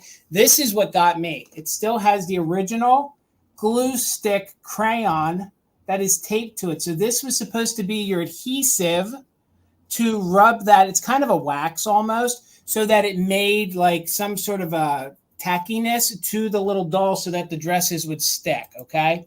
So you also have that. Look at all these great the little poncho she has. So 1960s right there. Look at all these other great little dresses. Again, unpunched. Boy, that one is like a little go-go dress. So good. You have like a little gown over here, like a little, there's another little jacket. Again, it has the original. I wonder if the wax crayon still works. I don't know. But the wax, if you read it, it says that that's what you're supposed to use for the adhesive. Because there's no tabs to bend over. Exactly. Yep. Yeah. And again, none of these were punched out. So, and it is complete with the 56 pieces. And when the 56 also counts the little hats. Okay. So then you have this cute little dress. Look at those flowers on there. All in very good condition. No yellowing. Look at the little pom-poms. That would be great for her. She got her little Christmas attire. So she has like attire for all 4 seasons. So there is everything. Okay. So we're at 56 with Isabel. We'll show it to you in reverse. So here is one of these sheets of all the different attire for the paper doll Kewpies. So then you have this one. This was your second. This was the third one I showed you in the sequential order. Plus that is the wax or glue. They're calling it a glue crayon. It says that it is giant safe and it's something to store. Make sure you store. And that's what you're supposed to rub on the paper doll to hold these dresses on, okay? So it must have been a gift or never got gifted, and it's almost like new old stock. Here are the rest of the other dresses. I'm loving the pink onesie. God, I remember wearing a boy onesie. Oh, that was comfortable in the winter. A pain in the you-know-what when you had to run to the bathroom, but because mine didn't have the rear flap. It was all one, so... And she has a fun little nightgown. She has like a little, I always call this like a little sailor outfit almost. And then you have all these fun other little dresses. Then she's got a little moo nightgown that she can wear. Again, so fun. There's Tracy at 47. Thank you so much. And then again, the star of the show, all of these, and this is a thicker cardboard. A lot of the dresses are like a thinner wax-coated paper, you know, with the laminate on it. And then you have the Kewpies. We will lay it all back in here so it doesn't get damaged. Again, the box is in superb condition. The only condition issue is it looks like some kind of tape was on that and pulled off. Other than that, this thing looks like it walked right out of 1963. So let's put the top on. Let's do a countdown. Thank you all so much for the bids. We're in at 47 with Tracy. We're looking for 48 or more on the 1963 Kewpie paper doll set. 20, 19, 18, 17, 16, 15, 14, 13, 12, 11, 10, 9, 8, 7, 6, 5, 4, 3, 2, 1. Bid end. No stains on this. You know, usually these get messed up from being stored. I don't know. Maybe that box is fantastic. Maybe this was in somebody's cedar box or somebody stored it correctly for that wax They did. glue crayon to not melt. They did. Oh gosh, Tracy, your 50 did come in right after the bid end. I'm so sorry. Isabel had a just in case of 87. So with Tracy's bid of 47 for $48, Isabel, congratulations. The Kewpies are coming to you. Thank you so much, guys, for all the bids. Awesome. I love that. Okay. So good. And I agree. What Dusty said was to scan the dolls, scan all the paper so that you don't, forfeit the originals, and then you can cut up and do whatever you want with the copies. I think that's a great idea. All right, 24, Jason. All right. I do have a set of nesting dolls tonight. It's been a hot minute since I have had a set of these. And I really, really liked the painting on these. Usually they're super brightly colored, but these are like a navy blue with kind of gold and like turquoise accents. And there's 5 total. There's 5 total in the set. And I'll show you the bottom. I can't read that. I have no idea what it says. I couldn't actually find maker or anything like that. But these are all very high lacquered nesting dolls. Really nice condition for all of them. Sometimes the wood, if these are stored incorrectly, can start to get some splitting on them. And then you got to get it lined up just right so that the pattern lines up. But just painted flowers on all of them. And they all have kind of blondie hair poking through. And then there's a little bit of more flower detail painted on the back. So that's the largest one. This is Mama. We'll call her Mama. And she's 4 1/4 inches tall. So that's the largest one out of the set. So there's 5. So we're going to show them all to you. And we're going to try our best to line them up here, okay? I'm not the greatest at balancing, truth be told. So here's the next size down. So you can see the pattern continues on the front and the back. And that's the next size, largest one. And then we have this one. And I like how they all just have blue eyes, blonde hair, little rosy cheeks, and then their little blue painted flowers. So there's that one. And then smaller and smaller we go. There's, we'll put this one here, I guess. There we go. Oh, this is hard. This is so hard. So good. And then the smallest one, the itty bitty baby. And there, I assure you, it doesn't get smaller than that. This one doesn't open and get tinier. This one here is the smallest of the bunch, and it's 1 1/4 inches tall. So we'll put that one right there. And there they all are. I love the nesting dolls. They're so cute. There is a vendor that's at Elkhorn that has a whole bunch of animal ones. And I didn't pick any up. So I'm thinking about in September when we go back, I might pick up some animal ones, but all high lacquered finish, not any chipping to the paint or anything like that. Really good condition on them. But I'm not seeing any bids on these gals, but we're still going to do a countdown of interest on them so we can keep it moving because we're not going to do a recap at the end tonight. So 20, 19, 18, 17, 16, 15, 14, 13, 12, 11, 10, 9, 8, 7, 6, 5, 4, 3, 2, 1. Bid end.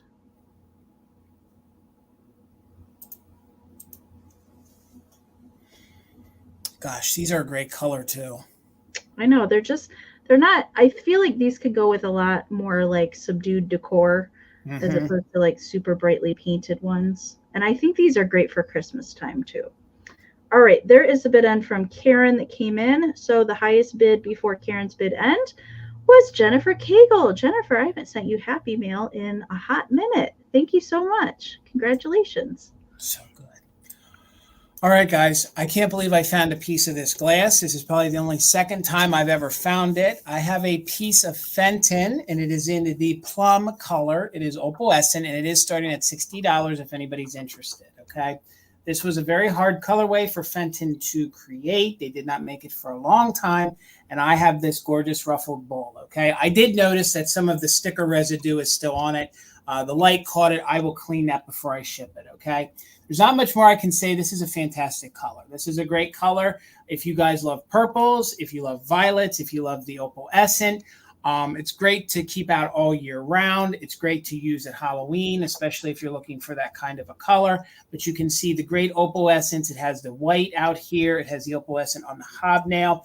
Usually the other piece I had, it gets very transparent at the bottom. It turns almost almost like a clear at the bottom. That was very normal in the few plum pieces that I've had the privilege of seeing and holding. So that's pretty normal. So there is no Fenton stamp on it. I do believe that this is from the 1950s. Thank you so much, Circle 7 Farms. So it would not. Color. I don't ever see this color. No, it is a harder color to find. I could not find this ruffled bowl anywhere online right now.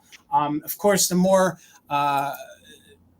collectible the piece, the more desired it is. You know, if it is a vase, you know, of course, they command a little bit more. A few others, I know. Thank you so much, Andrew. So much. Thank you guys so much. But I love this color. Look how plum and how amethyst and yet purple that is all into one. So then you can see it does have the gorgeous opalescent there on the outside.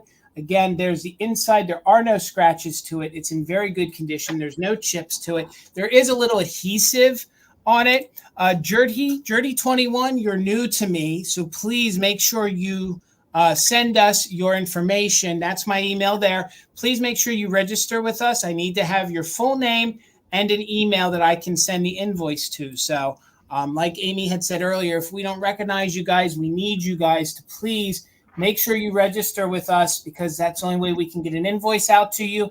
And if for some reason we can't reach you or find you, then it goes to the next person. So we ask that you just please register. That way we know who you are before you bid, okay? So again, this is Fenton. I believe it's 1950s. It is in the plum color. Super good condition. The dimensions on it, it is about 3 inches tall at the highest point, about 3 inches tall. And then it is about 8 1/4 wide. So it's about 8 1/4 wide. So it's just this gorgeous ruffle-footed bowl. This would be great at Christmas time. I can imagine some silver ornaments in here. I could just see this all year long. If somebody had a full collection of this, I'm telling you, you guys got a pretty epic collection. And I was surprised that I actually found a piece. The one piece I found years ago was actually a little picture, and it had damage to it. So, but this one is in superb condition, and it is a color. It's very desirable and one that you don't find that often. I do believe that it was hard for Fenton to create this color. I guess they weren't happy with it. And at the time, from the little bit of research or the little history I know, Fenton was not happy with it. Apparently it didn't sell well, so they didn't make much of it. Well, now this is probably one of the most popular colors or hardest to find by Fenton. It's very coveted by collectors. On Tuesday, Michael had a piece of the turquoise hobnail, and he was saying that was the same thing. Like it was a flop, like the color was a flop. So they'd only produced very little of it. And same thing with that. Gotcha. And thank you so much, Dusty. I did miss Becky's bid. So Becky is in at 62. Thank you so much, Becky. I'm sorry I missed that. We have Blueberry Barn in at 32. Again, sorry, my chat moved. And thank you, Dusty Moose. Thank you guys so much. So we're in at 63. All right, guys, if anyone's interested, I don't know when I'll have a piece of this again. We're going to go ahead and do a countdown on it. You have to have had a bid in to use the just in case. And again, this is the Fenton Plum Opalescent Hobnail footed bowl in very good condition with no chips or cracks. Let's go ahead and do it. We're looking for 64 or more. 20, 19, 18, 17, 16, 15, 14, 13, 12, 11, 10, 9, 8, 7, 6, 5, 4, 3, 2, 1. Bid end. Ugh, this was so hard to not keep. I kept thinking, oh, this would be great every Easter. It'd be great for here, great for there. But it's just, I'm just excited that I found it. So thank you guys so much. Hello, Taylor. How are you? It has been forever. It's so good to see you, friend. I hope you are well. All right, let's count it down. We had Blueberry Barn in with a just in case of 70. We had a 73 from Becky. Thank you so much. Taylor got in there with a 75, but Laura Circle 7 Farm got in there with a just in case of 92. So for 76, congratulations. It's coming to you, friend. Thank you all so much for the bids. Thank you. That's a gorgeous color. I love that. Okay, $30, Jason. We'll do her next. Okay, I do have a lady head planter tonight, and she is one of the Leaf Girl flower lady head planters. Now, I did have her sister back in May. I had a coordinating planter that goes with her that has her eyes open. This is the one that has the eyes closed, and she is called the Leaf Girl. As far as I know, most collectors is what they call this. This is made by Ucagco. Okay, and the only notable issue, there is a smooth chip off the end right in here. It's not sharp at all. That's just kind of like a shave off of the end. It's probably, I don't know, I have to catch it just right to kind of even see. Maybe you can kind of see it. It's just kind of like a little shave off the end. It's not even noticeable from the front at all. It's kind of like on the back side of this little swoop of the end of the leaf right there. You can't really even see it, but there's not even any crazing or anything else on her. She's in really, really excellent condition. She's definitely a different style of lady head vase, but you can see she's got kind of like a leaf hat that goes over her hair. It's like a big giant leaf that extends over her hair, and then just gold accents, very simple, painted. Is stamped Japan on the bottom. There would have been a Ucagco foil sticker there at one point in its life. It is no longer there. Very Pixie-esque, very ethereal kind of lady head, not very different from the style that we used to see with the pearl earrings and the big hats and the gloves and all of that. Very different stylized with her, but she has mostly closed eyes there with the eyelashes. I really like the style of her, that she's kind of like looking over, glancing over her shoulder.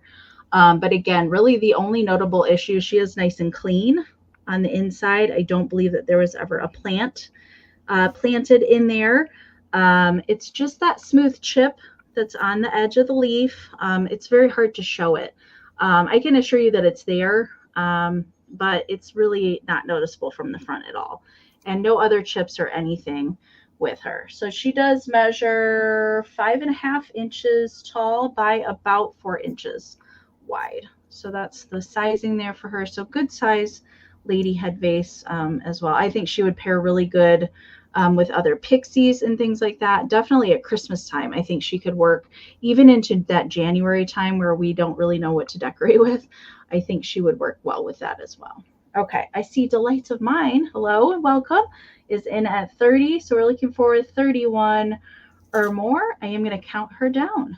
20, 19, 18, 17, 16, 15, 14, 13, 12, 11, 10, 9, 8, 7, 6, 5, 4, 3, 2, 1.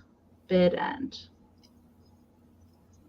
She would go well with those like leaf figurines, you know, like the leaf fairy dancers. Yeah. Yes, I agree. All right. There is Karen's bid end. Thank you so much. Delights of mine, you did not need your just in case. This is coming to you. Congratulations. Thank you so much. All right, guys. My next round is going to start at $25 choice. And before I show you what this is, these are made by the Shafford Japan company, okay? They also this company made the black cats. I'm sure if you guys are here hanging with us, I'm sure you guys know the company. They also made the little pill containers. They made a lot of kitschy series of things in the 1950s. One of the harder to find series that they made was called the Alter Egos. I actually collect them. I have both of these, and I was excited that I actually found these two to offer you guys. So I'll show them to you up close. But they're little alter egos. So the taller one would be the individual saying something, and then the little one is your inside thought supposed to be. The little ones are always missing when I see these. Always. Yes. And if you guys go online and you search the Shafford company and you put in alter egos, you will see that Amie is correct to find the smaller ones, because these are little chained, like our little chain trios. To find them still chained together and in good condition is very hard to do. And a lot of folks start them a lot higher than $25. So we have the boy version and the girl version. They did make other ones. We both have their original tags, which are always missing, and the chain is intact, okay? The fella has a little bit of paint wear, but these are called alter egos. They're from 1959, okay? So let's start out with her. The larger ones measure 5 inches. The smaller ones come in at about 3. So, okay, she says on her, let me hold it so I can read it. So she says, I love to eat like there's no tomorrow. And then her little alter ego says, the rate you are going to be there. Wait, hold on a minute. And then it says, at the rate you are going, there won't be, meaning there won't be a tomorrow. Okay. Meaning that she has a hefty appetite. So, I think these are fun kitsch. Again, it's going to take a certain person that wants to collect a new series. They are all stamped at the bottom. Alter Ego, 1959. That one is missing its Shafford sticker on it. So again, they're a little tongue-in-cheek, but they're fun. They're just supposed to be little gag gifts from back in the day. They have their little alter egos. It's your other self, kind of keeping yourself in check. So we have her. Again, boy, she kind of mimics some of the pill jars. She has kind of the same face as some of the pill jars. So, and again, there's cold paint all over, and her cold paint is in overall good condition. And again, usually the small ones are missing. So, and again, if you guys aren't familiar with these, maybe you don't understand how hard it is to find these. That's okay. But this is a collection that I had discovered probably 20 years ago, and had tried to seek out and collect some of these. So they are done. They are very unusual. You don't find them a lot of places. And then you have him, and he kind of has the same face as one of those pill bottles. He does have the older Shafford sticker on the bottom, and they are the alter egos from 1959. He has just a little bit of cold paint wear here on the back. But again, if you guys are heavy kitsch collectors, this is going to be for a collector. You'll understand these. And this guy here in the front goes, in my house, I'm the boss. And his little alter ego goes, who are you kidding? So, maybe you need a little gag gift, maybe a Mr. and Mrs. Again, I thought these would, maybe not so much the girl one, but these would be fun gifts for people. So I really enjoyed collecting them. I thought they were fun. They're called alter egos. Even if no one's interested, I'm just happy to show these to you guys, maybe turn you guys on to something that you've never seen before. Maybe you'll want to start to collect them. They do have some, thank you so much, Mary. They do have some that are sort of fellas that were drinking a little bit. There's some fellas that are grumpy from work. There's another woman that is in more of a dame kind of outfit. So I'm not sure how many they made completely in this series, okay? I've never had a book to help document, but again, they are made by the Shafford company. And if you guys aren't familiar with these, you're probably more familiar with the black cats they made. They made the little pill bottle collection. They made a few other different collections. Reindeer, teapot. Yes, you are correct. Favorite.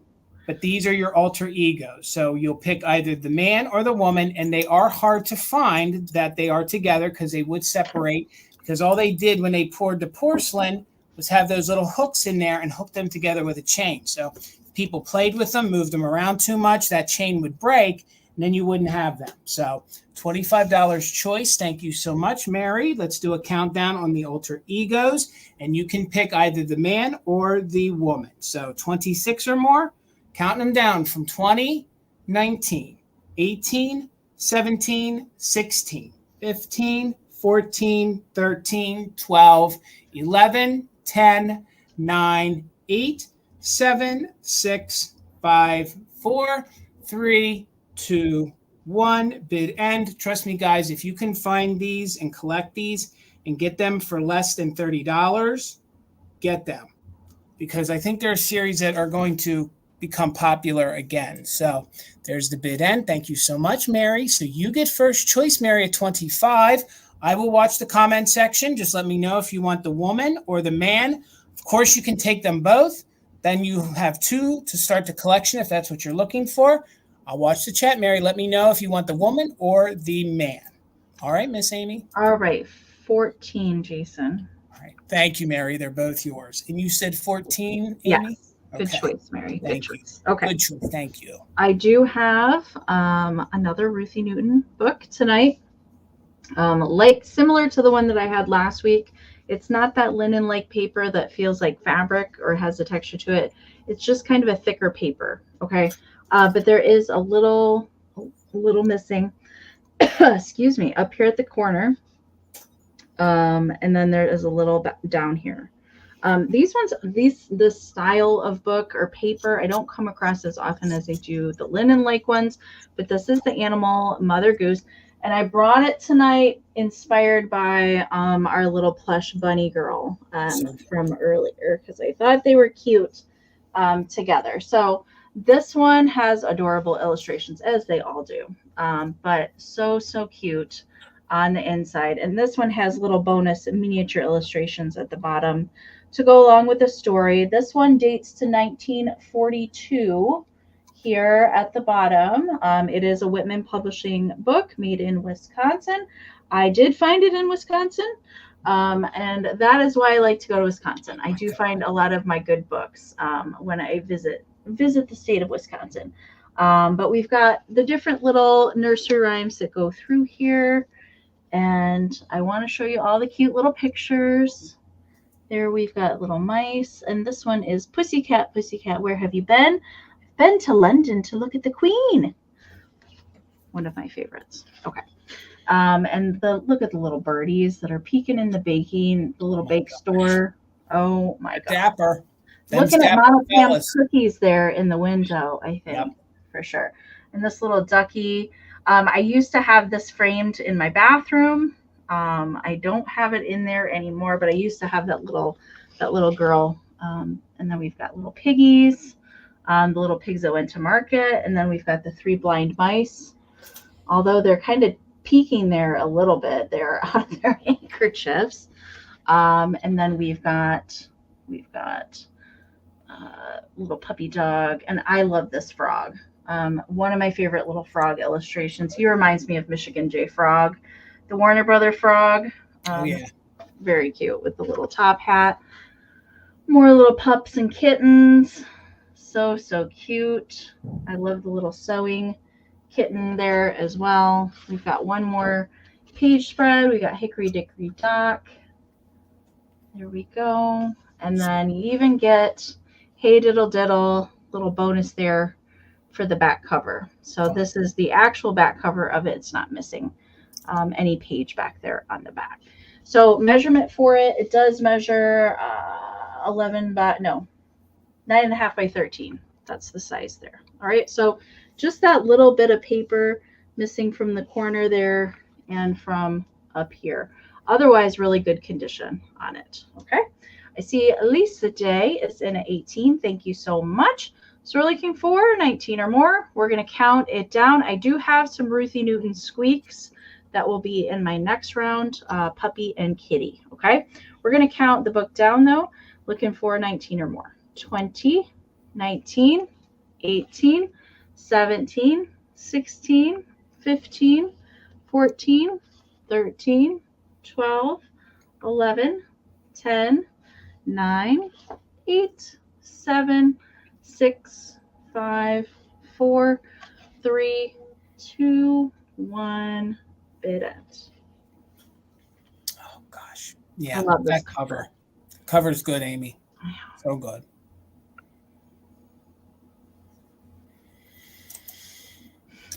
Waiting for that lag. There we go. The lag. Always. There's the bid end from Karen. Thank you so much.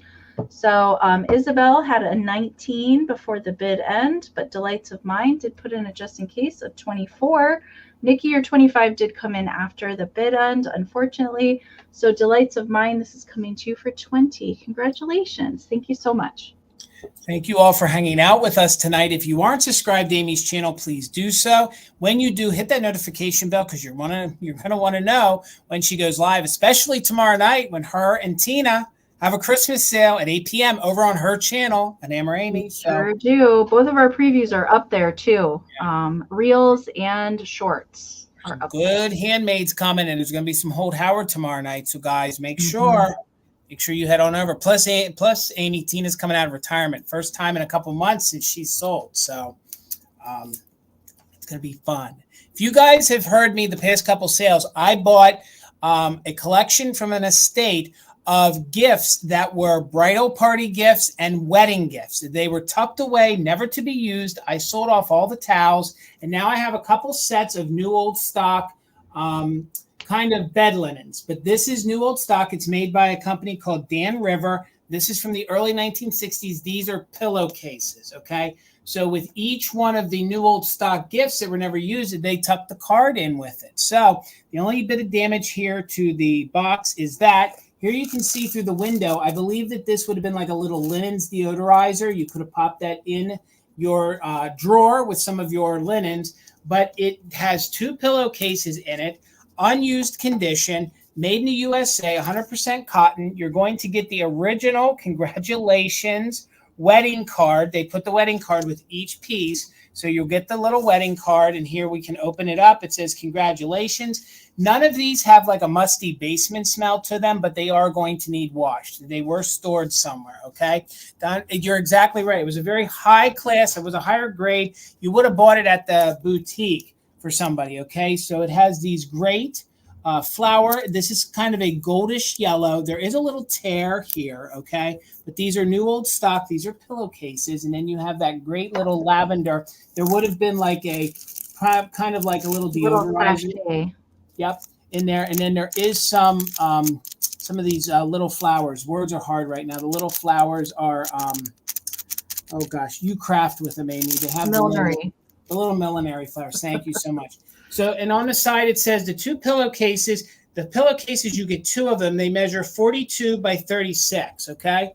So they measure 32 by 46. If you guys don't know what vintage linens feel like, they feel a lot better than anything by today's standards. And you can feel in here, this cotton is soft. And with each time you wash this cotton, it's going to get softer and softer. So maybe you guys have a vintage, maybe you guys have like vintage furniture in your bedroom. Maybe you guys just love the way the vintage looks. So here for the 18, you can't even get new ones at that price. You're going to get 2 1960s, and yes, some of the cellophane did tear, but new old stock, never used pillowcases. Okay, so they're $18 if anybody's interested. You can see that they are made by a company called Dan River, and you get 2 pillowcases. Plus, you get that fun little tchotchke there in the middle. I'm sure it doesn't deodorize anymore, but you could definitely use that. So, and if you need to know the measurements, here we'll show you the back. The measurements are on the side. Again, this new old stock measurement is 42 by 36. So 42 by 36, and these were old wedding presents that never got used. So you also get the original greeting card, and you get the full original box. Okay, there's a little bit of wear to it right there, but overall, great condition. So let me just show you one more time. It has these great 1960s style, kind of like flower power, and that's a gold kind of color. And again, they are 100% cotton, and they're fine muslin, and they are original pillowcases from the early 1960s. So I see you're 18, Kathy. Thank you so much. And you get them both. And it is their Dan River Mills They're out of Danville, Virginia, and they are made in the good old US of A. So, and again, I'm telling you guys, whether it's the towels or it's these pillowcases, each time you wash them, they're going to get softer and softer. Just don't wash them that they get, that you tumble them too hard, maybe even air dry them, okay, so that they last just a little bit longer. But let me get in here. There you can see that great gold detail on there. Really good, really soft, 100% cotton is what they claim. Ravona, thank you. I see you're 19. So we are looking for 18 or more. I have a few more boxes of pillowcases. I'll bring some next week, and then we'll be on to their new old stock hankies. Then it'll be it. So Ravona's in at 19. We're looking for 20 or more. You get two pillowcases in here. 20, 19, 18, 17, 16, 15, 14, 13, 12, 11, 10, 9, 8, 7, 6, 5, 4, 3, 2, 1. Bid end. If you guys are just joining, these were new old bridal shower gifts and wedding gifts that the folks just never used. I don't know. My mother was asking me what I think happened.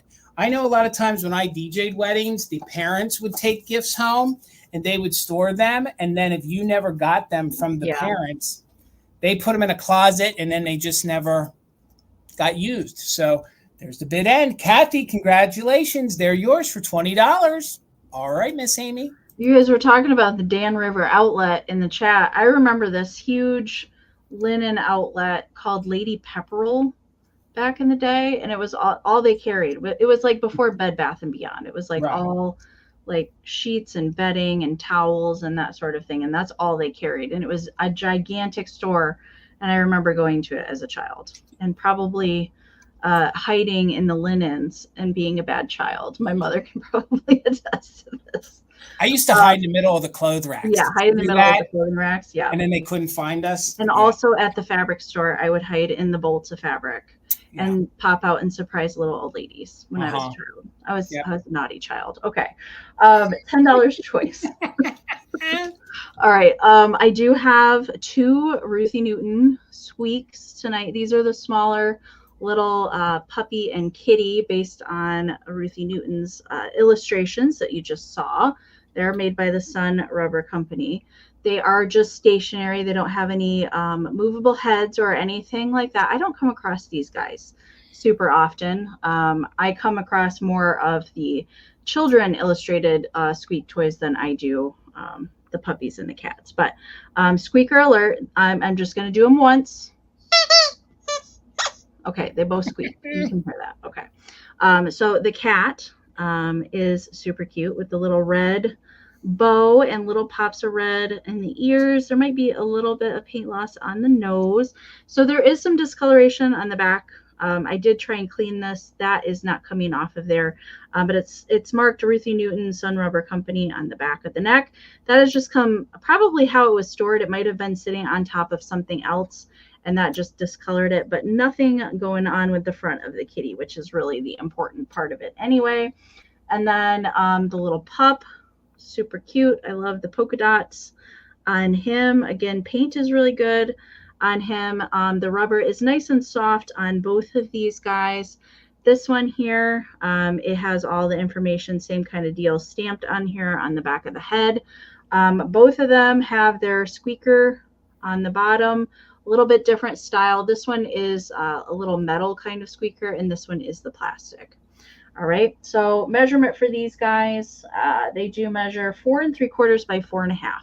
So about the same size, but cute to display in front of your Ruthie Newton books, of course, if you collect those, or the squeak toys, either one. So this is for choice. Blueberry Barnes in at 13. So we're looking for 14 or more on choice of either the puppy or the kitty. Winner can certainly take both and keep them together, although I did find them at different points in time. All right, we're going to count them down. 20, 19, 18, 17, 16, 15, 14, 13, 12, 11, 10, 9, 8, 7, 6, 5, 4, 3, 2, 1. Bid end.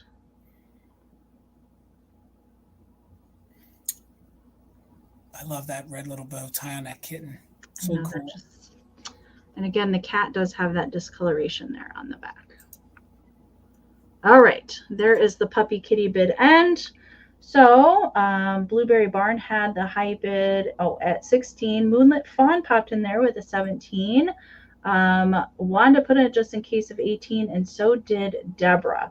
So in the event of a tie, we go by who we see first. So Wanda, for 18, you get first choice. I'm pretty sure I know which one that you want, but you might surprise me. Deborah's going to get second choice if Wanda doesn't take both, and then the Moonlit Fawn, and then Blueberry, and then I will go back further than that if we need to. Then I can just watch the chat. Thank you guys so much. All right. My next round is going to start at $18, and I found this over the 4th of July weekend. I love these tins because they are fun to store things in, but they also, if you're so inclined, you can use these as picnic baskets or use these as purses, okay? The tin is in very good condition. I will show you the graphics up close. It's $18. It is pink. I believe it's from the late 50s or the early 1960s, okay? They did a series with these kind of Victorian folks on. They always called it the gay 90s, okay? So it was very popular in the 50s and 60s. They kind of brought back the Victorian look. You could have gotten glasses, all sorts of different things. So it's this fun two-handled tin. I'll show you some of the graphics on it, but before we get into that, the tin measures about 11 inches by about 4.5 inches tall. So let's start with one of my favorite scenes, okay?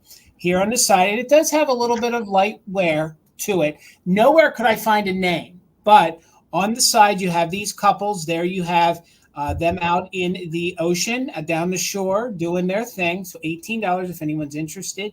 You have her playing, I don't know, is that like back? Is she playing like, I don't know, tennis? Maybe she's playing tennis. Badminton or tennis. So then you have the couple in the horse and carriage here on this side.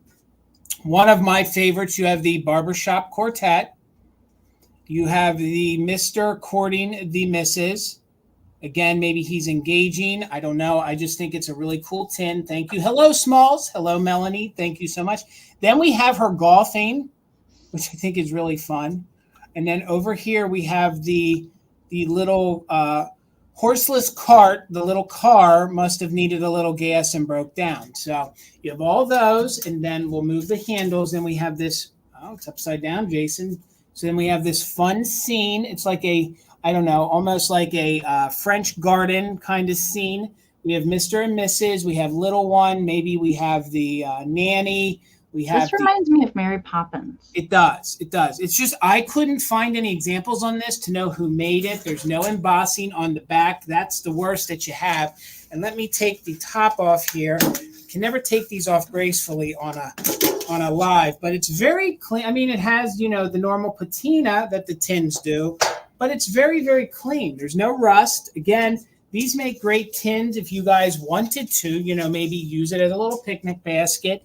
You could use it to store maybe your collection of greeting cards in, maybe use it as a sewing tin. It's just a great universal tin. I even think if the lady was inclined enough, you could use it as a purse if you wanted to with the two handles. So the only, oh, there, it's Saul Stein Association. That's what it says here on the side. I just caught the name on the lid. It's Saul Stein Association, New York City, 1952. So I was pretty close there with the year. So I just caught that out of the corner of my eye. So it is a signed tin. So we're looking for 19. That scene right there reminds me of the like vintage taffy. Yes. You have in your collection. Yes, no, you're right, Amy. And especially to find one of these tins with all the graphics in very good condition. As you can see, there's no major dents from 1953 plus there is no scratching to it. Plus you have all these different designs. This would make a great riser in your display as well. Plus the pink. Oh, I missed a fella on the big Victorian style bicycle. So you have him and he's got the handlebar mustache on there. I just think the graphics on this are fun. I thought it was a very unique tin. It can be used for a lot of different things. And it's a nice large one. It's got very, very fun graphics, something that I've never seen one of these tins like this before. That's like the basket. And again, if you guys do research, like Federal Glass, some of those other companies, they always made these Victorian couples, and it was called the gay 90s. So, and they did a lot of barbershop. There's a planter that looks like that too. Yep, you're right. Very neat to put with your kitsch. It's definitely a very neat piece to use. It would make a great riser. You could store things in it. And if you wanted to, use it as a picnic basket. So Tracy, thank you. I see you in at 19. So we're looking for 20 or more. Normal patina to the tin, but there's no damage. There might be one little teeny tiny crease in it somewhere, but nothing major, like it took an impact. So we're looking for 20 or more. Let's go ahead and count this down. It really does. You could absolutely fill it with taffy down the shore. Absolutely. And I'm going to show you my favorite scene as we do a countdown.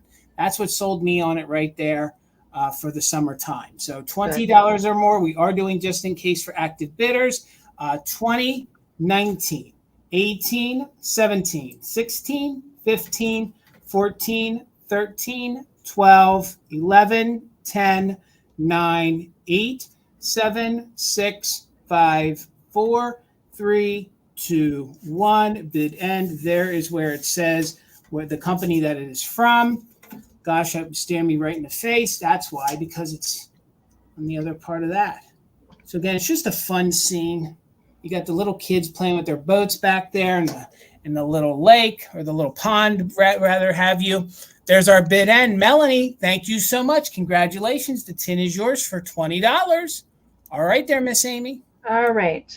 28, Jason. Okay. All right, I have some Roseville pottery tonight. I know that's unusual for me to say, but I usually never see Roseville that is like either in good condition or it's so astronomically priced. But this piece, I've had it a while. I was just kind of waiting to bring it. So I thought I'd bring it tonight. This is the Snowberry pattern, and this is giving me Garden Guy Bill. Hi Bill, I know we miss you. So this Roseville always makes me think of Bill, although I don't think this is one of the patterns that Bill collects. I think he collects the Zephyr Lily, if I'm not wrong, but it is stamped Roseville, USA here on the bottom. There's no chips, no hairlines, not really any damage to it. There is crazing in the glaze, though. It does date to 1947, so I think it's in pretty good condition. I do love to film Roseville when I'm out shopping, especially if it's large cases or displays full of it, because I think it's really personally, I do have some Roseville pieces that I actually have plants planted in downstairs, but there is crazing present. Most of it is on the interior. There is crazing. It's not going to pick up on camera. It's really not. There is some light crazing on the outside, but most of the crazing is concentrated on the inside. I don't really see, I can't really tell. There's no calcification or anything on the inside. I don't really think that there probably wasn't a plant in here at one point in time. If it was, it probably was in some sort of other container to protect the pottery. But this is the Snowberry pattern. I really like it. I had a lot of blue kind of, things like that tonight. So that's why I kind of coordinated with it. And I absolutely love the handles.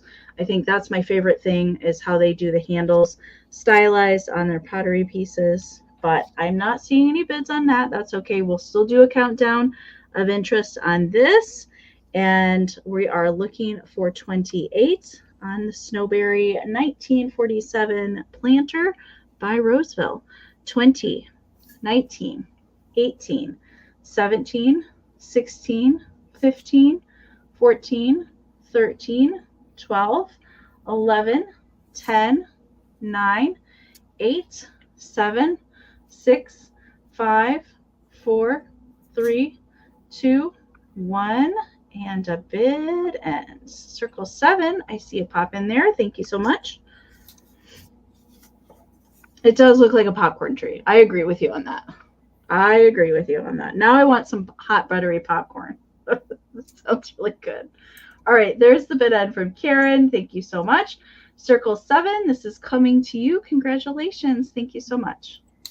All right, guys. I have an antique stencil set coming up next for $18. I will show you. I believe it has, I can't tell you if it has them all, But it also has some other extra things, and we'll show them to you very quickly. So for $18, I think the box alone is worth the $18. It is made by Parker Brothers. I believe this is probably from maybe it's at least an antique. I think it's from the 1900s, if not the 1900s. That when I had a sale with Pam. I can't remember if I found out a date for it or not. And there is a little bit of issue right there. There may have been a tag on it, but you have this fox and kitty cat, which I love. And the box is in very good condition. So it says it's the easy stencil design for young children. So it is made by Parker Brothers. So for $18, you are getting the box. There is a little impact issue here on the back. A little bit of staining, but there are no smells to it. I'm amazed the box isn't completely split out. I think it is from the 1900s. It is early 1900s. I just can't remember if I found a date for it or not. The box measures 7.5 wide by 5.5 inches tall, so you will get the box for your 18. Then this is everything that was inside of it, okay? So you're going to get all these paper stencils. I'll show them to you very quickly. Again, I don't know if they are all here or if they're missing, if somebody added some more stencils to it, but you're going to get all these great old paper stencils, which I think are very fun. Oh, we have this old, oh God, they were using this as scrap paper. So you have this old receipt. So Glicks, so Clink Packing Co. of Buffalo. That's going to come with it. So you'll get that. Clown Alert. There's a clown stencil in there. So you're going to get that. I'm just amazed that these are all in here. I found my notes. All I had was early 1900s. I didn't have an exact date. Here is actually some of the paper that they were using. It was in there so long. Some of the stencil transferred over to that. Then we have some of these other stencils. These might be a mixture. These might be a little newer. We have the bird stencil. You have the dog stencil. You got a little bit of the duck going here. Wait, the duck is behind here. So you have the duck. So you get all this for $18. We have the horse stencil. And actually, if you guys look for old paper stencils, oh, this is fun. I believe these are more of the original one. So, yeah. So this one is and they actually embossed on the back. So you have a coffee pot and tumbler. So you can see where it's embossed tumbler there. So you're going to get that. Does the receipt that was in there have a date on it?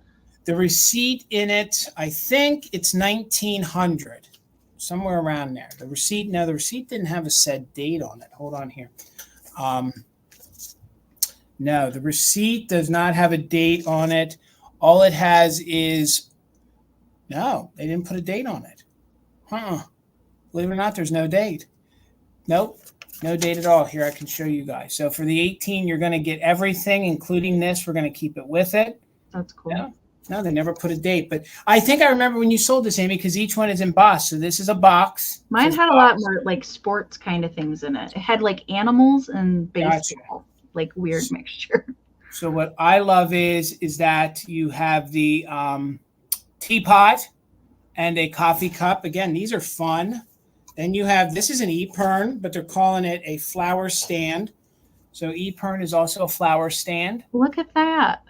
Again, these are really, really fun. It says 8 of 11. I see Dusty in at 18. Where's the receipt? Is that 8 of 11? Wait, here. See if you can find it here. Oh, my manager's here. Hang with me, guys. Tina's here. So then we have the baby carriage. Did William see it say 8 of 11 on there? Keep showing. Okay. So then we have the fork knife. Fork and knife, which I just think these are super fun. I really like the box. And then you have the wagon. Yeah, did you see it? Oh, look here. We have opera glasses. Yeah, William says he saw it on the receipt.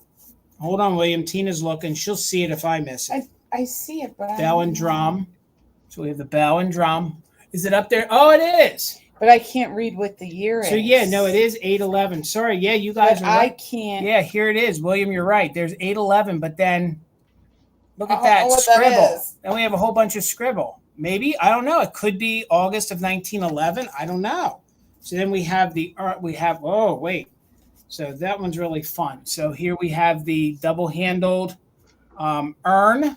So I see you, MJ, at 19 again. Then this one, I think it's torn a little, but you could still use that because that's where his hat is. This one was one of my favorites. You have Uncle Sam. Again, I think they mixed some of the stencils, And then you're also going to get some of the old original construction paper that they used.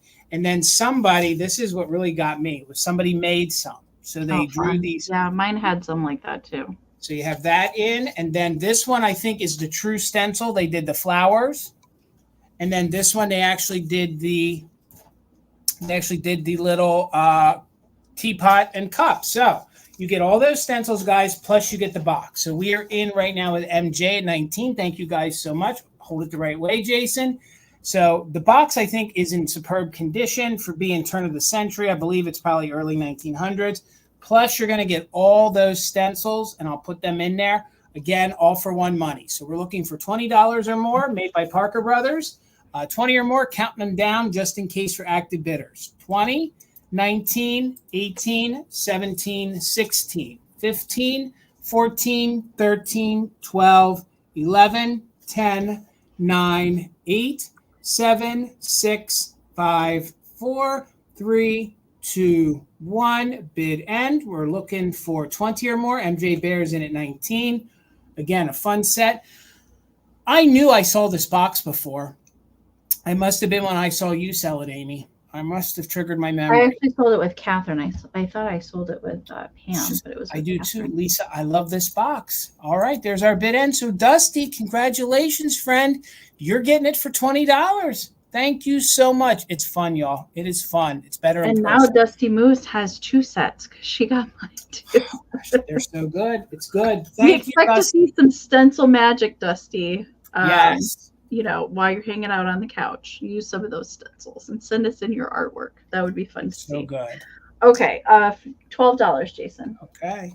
Okay, I do have a little Nancy Ann doll tonight, and I brought her because of the blues that were in here, and I do believe that, although I couldn't exactly find this version of her, but I think this is Ring Around the Rosie, Pocket Full of Posies, from the Storybook series. And this was another from a lady's collection. She, I tried to look up this number here and it didn't come up for the Nancy Ann series. So I'm not sure what that was, but a lot of the other ones, she had the number of in the collector guide, which one this was. But all of the dolls that I got from this lady, they all had little stands that went with them. And she does have her original accessory. It's a little felt chapeau, if you will, with the little flocked millinery flowers on there. I love that detail. And then her dress is kind of like an off-white color. It's not, it's more of like an ivory. And then little tiny blue flowers that go all the way around, a little lacy edge detail. I love the long ribbons. We've got a safety pin in the back. That's pretty common for these. A lot of the ones that I have found have the safety pin on the back. Even ones in their original box do. And sometimes they do have a snap, but most of them have the little safety pin on the back. She does have her little bloomers underneath and her little painted black shoes. This one is not jointed at the head or the legs, just the arms are posable on this one. And this is a little bit smaller of a doll. It's definitely not a pudgy belly. I have not been able to find a pudgy belly to bring. Those ones are very valuable, the pudgy belly ones. Dates to the 40s. This is that composite material. And later on, they did move into making plastic ones. This one measures about 5.5 inches tall, not counting the stand, and about 4 inches wide. So she's super cute. I really liked her for the summertime. She just looks like she's going to a garden party. I see Miss Gutierrez is in at 15. Thank you so much. And Lisa, I did see your 12 as well. So we're looking for 16 or more. Let's count her down and keep it moving. We do have a couple more rounds to get to, and then we'll move into your guys' fantastic finds. All right. We're looking for 16 or more.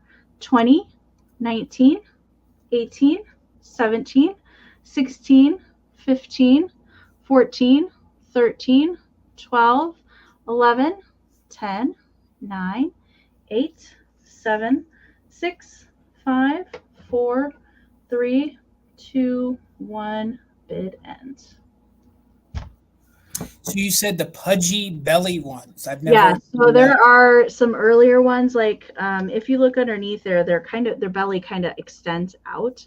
And they're called pudgy bellies, and they're very. I mean, I've seen them at the doll shows that we go to, and they're like $100. Gotcha. No joke. Okay.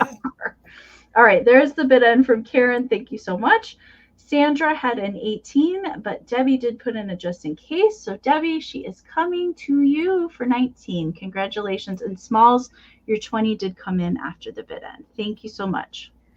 All right, gang. I know we got some cat lovers, so I found these. They're Norcrest. Yeah. They're in great. They're meow meow. They're in great condition, and they're little Siamese cat cream and sugar, starting at just oh my gosh, $25. They still have their original Norcrest sticker on them. There are no chips or cracks, but I wanted to show them to you together.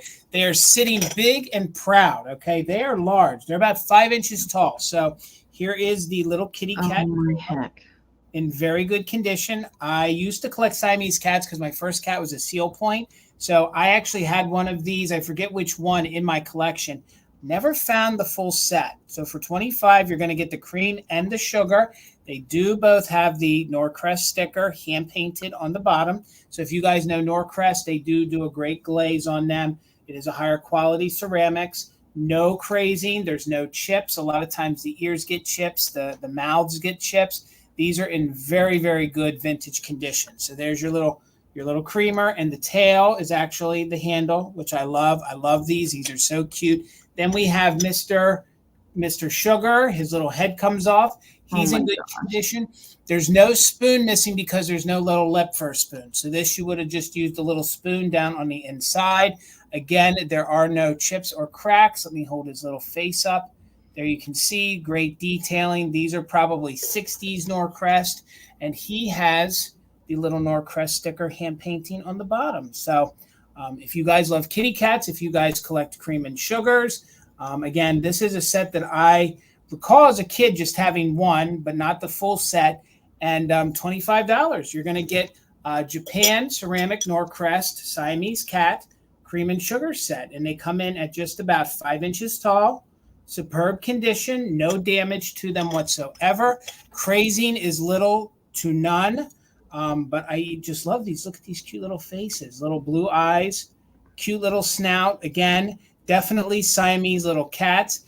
If you guys love maybe the Disney Siamese cats, you might like these. Thank you so much, Wanda. I see you're 25. They are really cute. They are getting washed out, but they are a couple different tones of tan and brown throughout. The majority of the body is a tan, but they did airbrush them. There you can see by the back hind leg a little bit more of the detail. They are just in superb condition, made by Norcrest. They still have their original hand-painted sticker on them.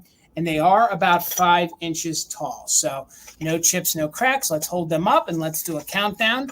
We are in with Wanda at 25. We're looking for 26 or more. You have to be an active bidder to use it just in case. So here we go. 26 or more on the Norcrest Cream and Sugar Siamese Cats. 20, 19, 18, 17, 16, 15, 14, 13, 12, 11, 10, 9, 8, 7, 6, 5, 4, 3, 2, 1. Bid end. I think this is just the most darling little set. Especially, I know we got some cat lovers. Again, if you don't want to use them as planters. They're just really, really cute. And there's our bid end. So it looks like meow, meow, Wanda. Congratulations. I know they're going to have lots of friends. Thank you so much. All right, Miss Amy. All right, 16, Jason. All right. Okay, I will say right off the bat with this girl, and I never find these. I never find this series of Lefton little girls. But she has an arm repair. The line it's not like terrible, but it's there. All right. But my kitschy heart, I couldn't leave her behind. I never see these. I see the angels, the month angels regularly often, but I never see the month angels with the flower of the month. I very rarely come across these particular figurines. So I was okay with the arm repair. I think it's done well. It's centered. It's lined up. Sometimes these repairs though, like it's that yellow gloopy glue, and then it's like they didn't quite get it lined up right, and then it's like off. Whoever did this they took their time and did a good job with it. Okay. There is some crazing present on the white ceramic, but I do think that maybe there's a little tiny flea bite to this petal. It's very hard to tell. It's not like gleaming white or anything like that. But there's a lot of possibility for damage with these figurines. And when I see these and they're in good condition, they're like 70, 80 bucks. I never ever see these. It's even harder to find, like, just the regular angels are usually pretty hard to come by. But this particular series, so this is November. If you're curious, this is the chrysanthemum. It is Lefton. The foil sticker for Lefton is missing on the bottom, but it is November.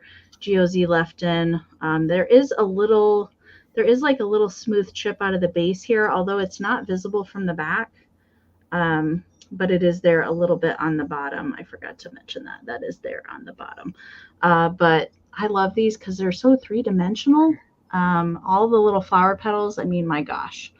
This could be a lot worse than just a little arm repair. Mm-hmm. And that's probably why I don't see a lot of these. Probably they just got damaged a whole lot. But gold accents for the shoes. Her halo's good. These particular angels, out of the series, they don't really have wings so much. I don't really remember any in this series that have wings, but they do all have the little halos. All right, so measurement for her, she is 5.5 by 3.5. So that's the sizing there. And I can see that there's a little bit of crazing that's present kind of down in here in her dress. And there's a little bit on the back side there, but really that's about it with her. But she's really, really cute, sweetly painted as well. And this is, this would be a harder series to collect all 12 months for sure. But they all have the different flowers and they're all doing different poses and everything as well. Okay, I see Debbie's in at 18. So we're looking for 19 or more. And we're going to count her down because we still have 2 more rounds to get to. All right, 20, 19, 18, 17, 16, 15, 14, 13, 12, 11, 10, 9, 8, 7, 6, 5, 4, 3, 2, 1, bid end.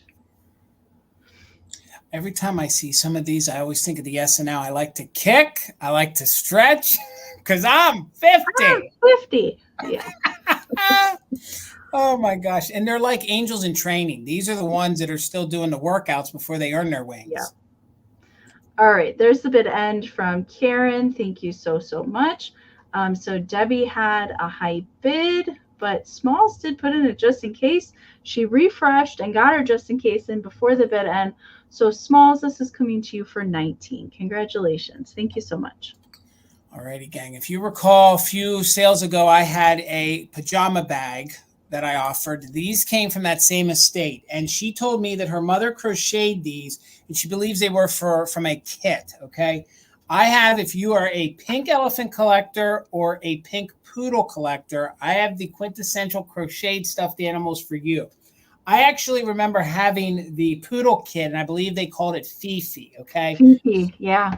So these were little how-to kits, and then they would give you like the base to start, and then you would get all the yarn, and then you would crochet. They'd give you the rickrack. So just for $12, if you guys love pink elephants, I think this one doesn't get much more kitschier than that. It's in very good condition, little to no stains on it. It has the light pink and the dark pink. You can see they did go ahead and crochet the eyes in.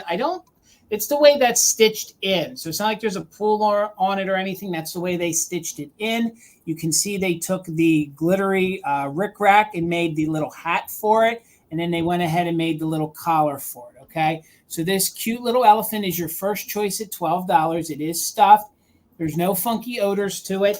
And the elephant measures 12 inches tall. So just $12, especially if you guys did a New Year's Eve. A lot of times folks will use pink elephants in that. You know, this would be great if you had maybe a little bar in your house or you needed a gift for somebody.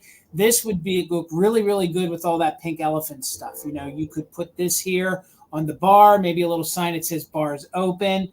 But super cute, just $12 on this one. That's your crocheted one. Then I have the one came from the same estate. I have the little poodle. Now, anything you see, that's the stuffing on the inside that you can see through the little crochet. So $12, my goodness. You don't get much more kitschier than this. This was pretty much this was pretty much the in thing in the 50s and the 1960s. I mean, we found a use for the yarn for anything. Whether you crocheted the little toilet paper covers, made stuffed animals for little ones.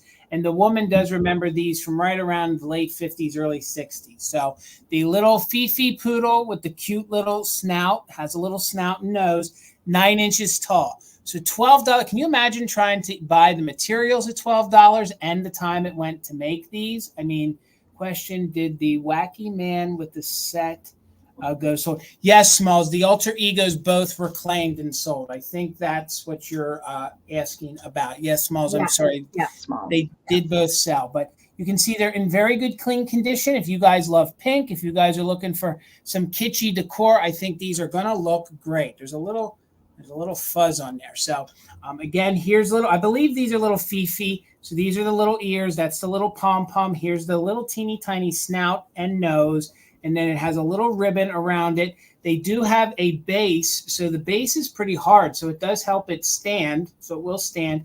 But don't forget, Fifi has her little fluffy little tail back here. So very good condition, just $12. Again, I think these would make great little gifts, maybe with Christmas coming up here, not soon, but we're about 6 months away, I think, from Christmas. This would make a great, white elephant gift for somebody. So 9 inches tall on this one. This one comes in just a little bit bigger. And my gosh, you guys, I don't see a lot of pink elephant stuff. I've never seen one like an elephant style like that. No, and I mean, my gosh, can you imagine? Like, I know Misty sells, the woman who makes the newer crocheted pieces. I mean, this is the older yarn, very good condition, already done for you. They would be fun to just kind of hang around with. So not seeing any interest. That's okay. This one's 12 inches. This one's 9. $12 choice. Let's do a countdown of interest. There won't be a recap tonight. So if you're interested, you'd want to put in a bid. They won't come back. So 12 or more to start. 20, 19, 18, 17, 16. Should you be able, I don't know if you would. I'm sorry to stop my countdown, Dawn. I just want to answer your question. I don't know that I would wash these. I'm sure you could lightly wipe them down. I don't know that you would want to throw them in a washing machine just because of the stuffing in them. So sorry, I just want to answer your question, Dawn. I don't know that I'd wash them, but honestly, they don't smell, and they were in plastic bags. I took them out. The mother had stored them in plastic bags, so that's why they're not stained. So I think they're pretty clean, no issues. So 20, 19, 18, 17, 16, 15, 14, 13, 12, 11, 10, 9, 8, 7, 6, 5, 4, 3, 2, 1. Bid end. Again, you don't get much more kitschier than this. And yeah, Dawn, a little hand washing, I don't think it's going to hurt them. But they're really clean with no smells, no issues. And I'm not seeing any interest on these guys. That's okay. That's all right, guys. We'll move it on over to Amie. Go ahead, Miss Okay, Amie. $10, Jason. You got it. All right. I have a tin up next. And I actually couldn't find this one. Usually I can find a tin based on the image that's on the top of it. I actually couldn't find this one. So it does have a manufacturer on the bottom. It says manufactured by the CF Ucagco Company. And then it says Sydney O stamped on the bottom, but it's pink. It's kind of a magenta like pink. And then the detailing on it is black. And it's got this lovely deco lady with the lilies on there. I really liked the imagery on the tin. That's why I initially picked it up on the first place. But I couldn't find it. So I do think it's an older tin based on the patina on it and the wear. So I definitely think it's an older tin for sure. But it's in nice condition. There's just like a couple minor little paint scratches in a couple places, but really good condition otherwise. And it's a hefty tin, so it's nice and deep. It's less, usually the tins that I find are like about half that size, and this one is nice and large. It does measure 6 inches in diameter and about 3.5 inches deep. So let's look on the inside. Again, like typical wear for earlier tins on the inside. I don't see any rusting going on the interior or anything like that. Just the usual patina, very similar to the inside of Jason's tin that he showed earlier. But really nice condition. I don't really even see any major denting, which can sometimes happen how these are stored, but just a little bit of paint wear, really tiny little paint scratches, but I do really like that. And yes, it definitely does match my shirt. It's pretty close in pink to that. It's showing a little muted more on screen, but in person it's a little bit brighter pink than what it's showing. All right. So I see Tracy's in at 11. Thank you so much. Smalls, I saw your 10, and Julie just popped in there with a 12. Thank you so much. So we're looking for 13 or more. Let's count it down since we do have one more round, and then we will get to your guys' fantastic finds. All right. 20, 19, 18, 17, 16, 15, 14, 13, 12, 11, 10, 9, 8, 7, 6, 5, 4, 3, 2, 1. Bid it. That is such a great graphic on there. I really like it. I wish I knew more about it to tell you, but I couldn't find it.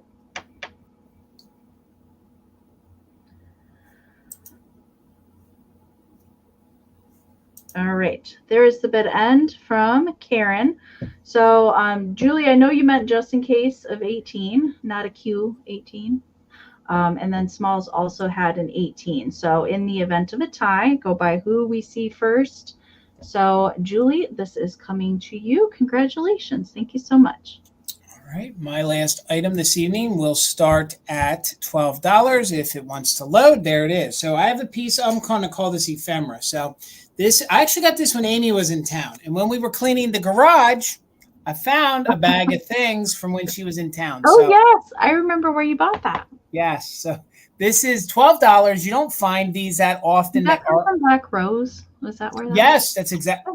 Good memory, Amie. Good memory. Absolutely. So this is an antique, and this is a dance card. So what you would do is if you attended said event, which this one was the first grand ball, Knights of the Royal Arch, you would get this card, and then any one that you danced with, you would then take the attached little pencil, which usually if I find these are missing and completely filled out.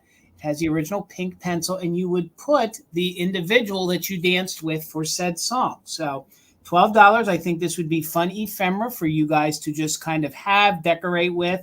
So whether you did a waltz, whether you did the two-step, all these other different dances, you would put in the dance partner that you danced with. So then you would have part one. So this was program part one, and then you'd have program part two. And then somebody on the back here did look like they tried to use the pencil, but I think that could be erased.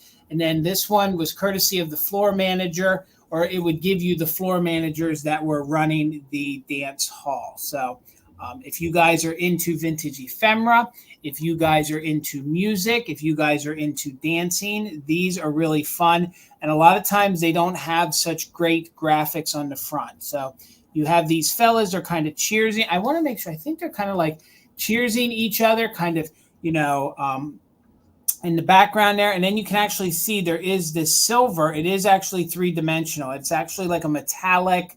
You can see there's like a metallic in the coloring on it. So again, I do believe this to be turn of the century. That would probably be the era that I think this is from. Usually the dance cards that I find don't have this great of detail on them, and they usually don't have the pencil. So it does seem like a lot, but it is $12 for antique ephemera. It is 5 inches long by 3.5 inches across. So this is something that folks do come in my shop to collect. It might be something you want to collect, but you can see that's the great ballroom right there. Folks are dancing. Again, it is just a fun, different piece. I can't imagine, because each one of these were different. These were like kind of like, thank you, Sandra. I don't want to say they're like tally cards, but each one was made individually for each dance or each ball or each facility that would have held it. So this one is actually out of Ohio. Okay, so this was out of Ohio, and it is the first grand ball, and it would have been Knights of the Royal Arch, and it would have been number 10. Maybe they did 10. This would have been the 10th ball that they did. There's a little separation down here at the bottom, but in overall good condition. And then in here, you would have whatever dance you would have danced with, you would have filled in your partner. Usually the ladies did this.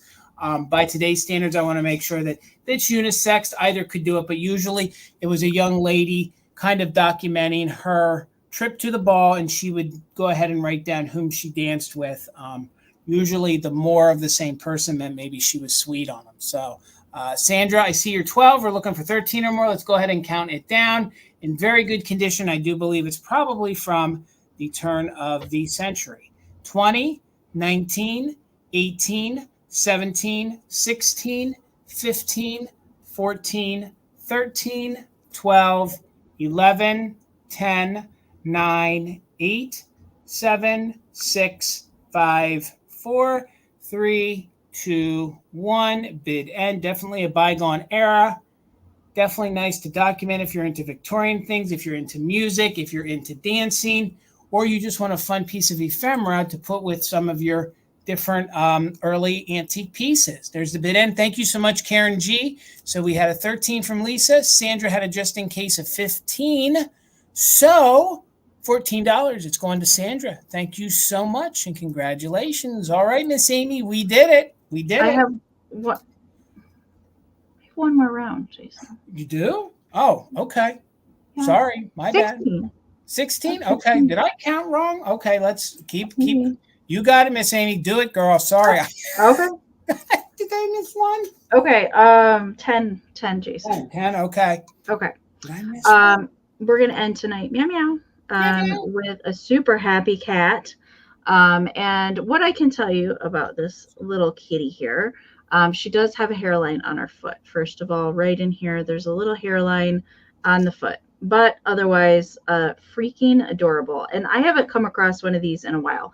This is from a whole series, and the maker is Kitties by Karen, or Kittens by Karen, if you will. They all would have come with a little paper hang tag with their name on the front, and then Kittens by Karen on the back side. And this kitten is Giggles. That is Giggles from the series. I can tell you there's at least 12 that I have seen. Different breeds of cats, different colors, all different names, different poses, and they're super duper cute. I haven't come across one of these in a very long time. This was something that I picked up at Elkhorn when I was there in June, and Giggles the cat, super duper cute. So it's a little gray stripy kitty I really like, and all of these were painted to mimic a real cat breed.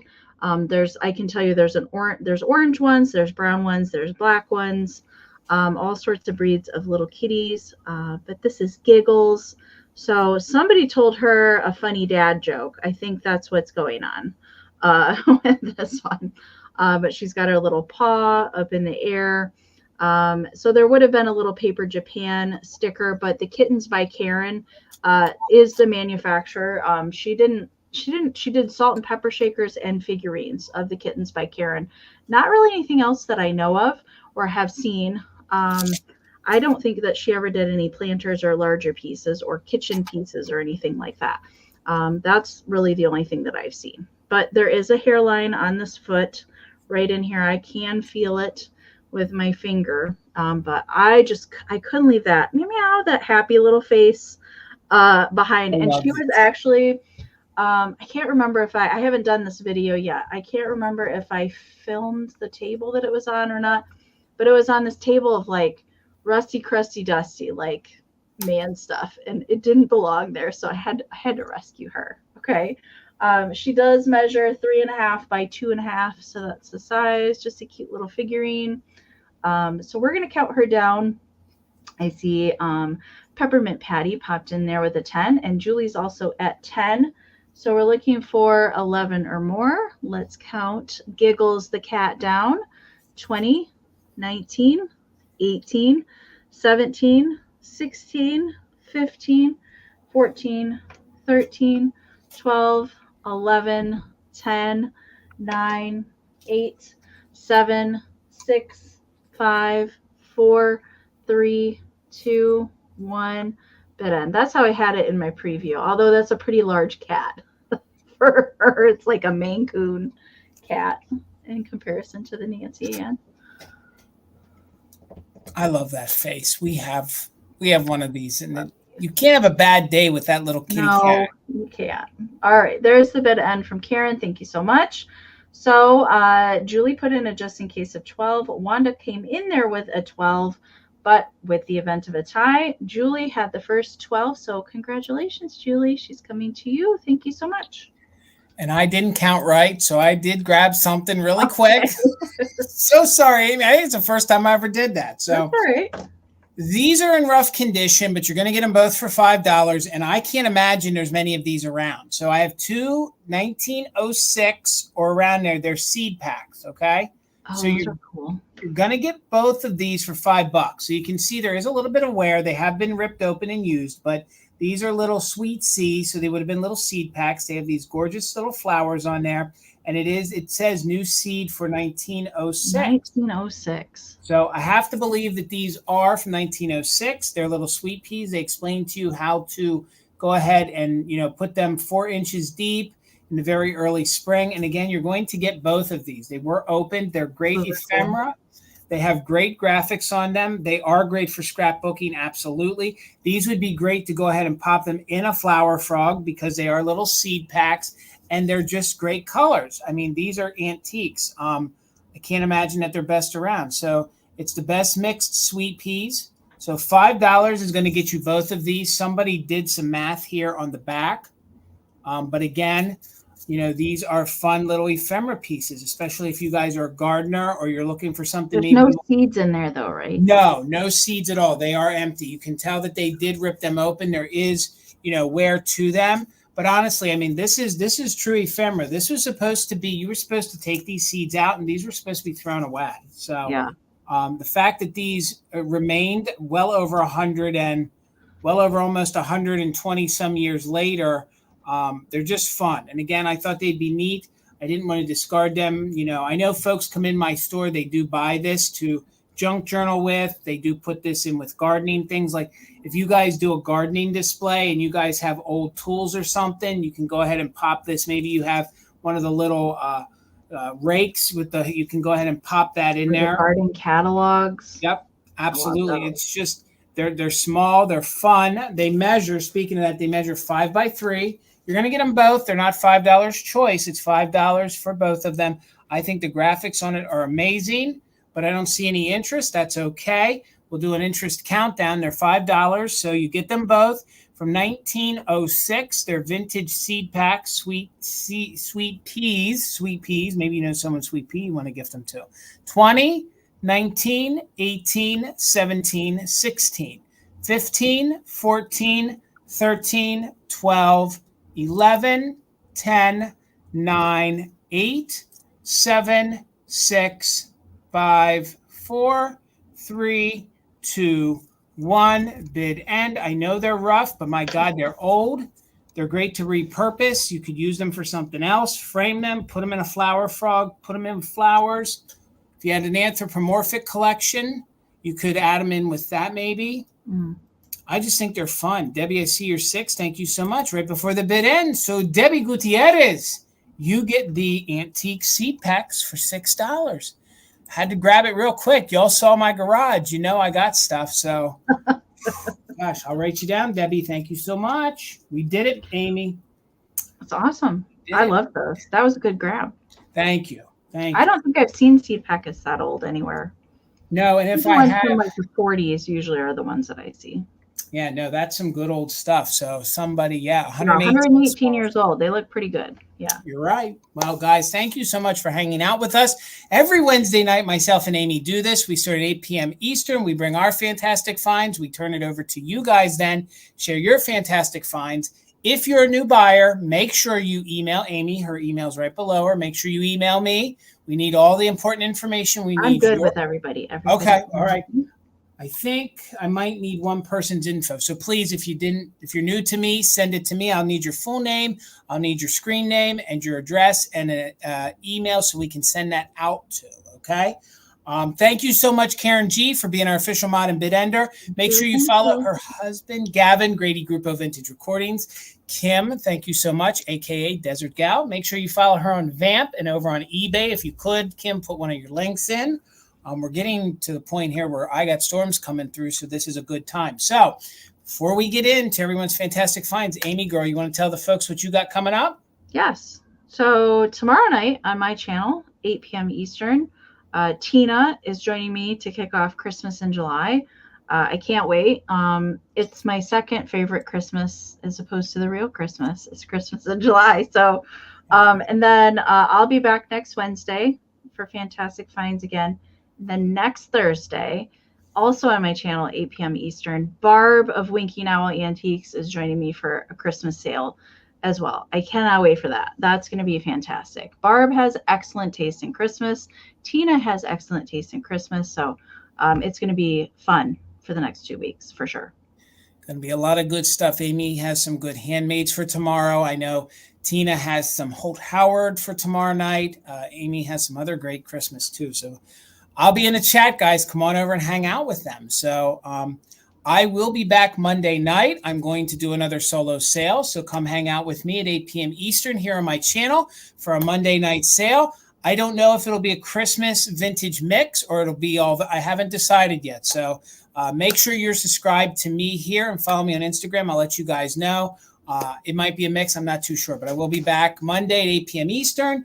And then I'll be back Wednesday with Amie. So one more time, guys, if you're not subscribed to Amie, please do so.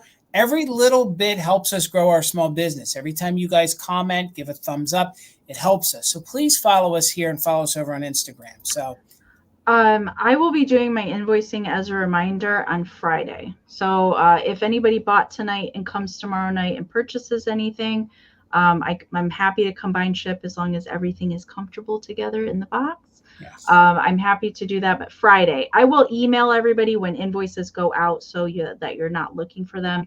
Jason is also happy to combine ship from, Tomorrow night, Saturday. Mm-hmm. Saturday, Yep. yeah. Yep. And another thing, every invoice except one was an open box. Everybody else from the shop with me on Sunday has been invoiced. So if you guys are waiting on an invoice and you didn't see it, check your spam box. And if you have an issue, let us know. And once they're paid, we're ready to get them out. So if you guys have anything you deem a fantastic find, please email us. We do have a few saved that are Christmas that we're going to share when me and Amie do a Christmas sale. What date was that? That's July 24th. The 24th. Okay. Yep.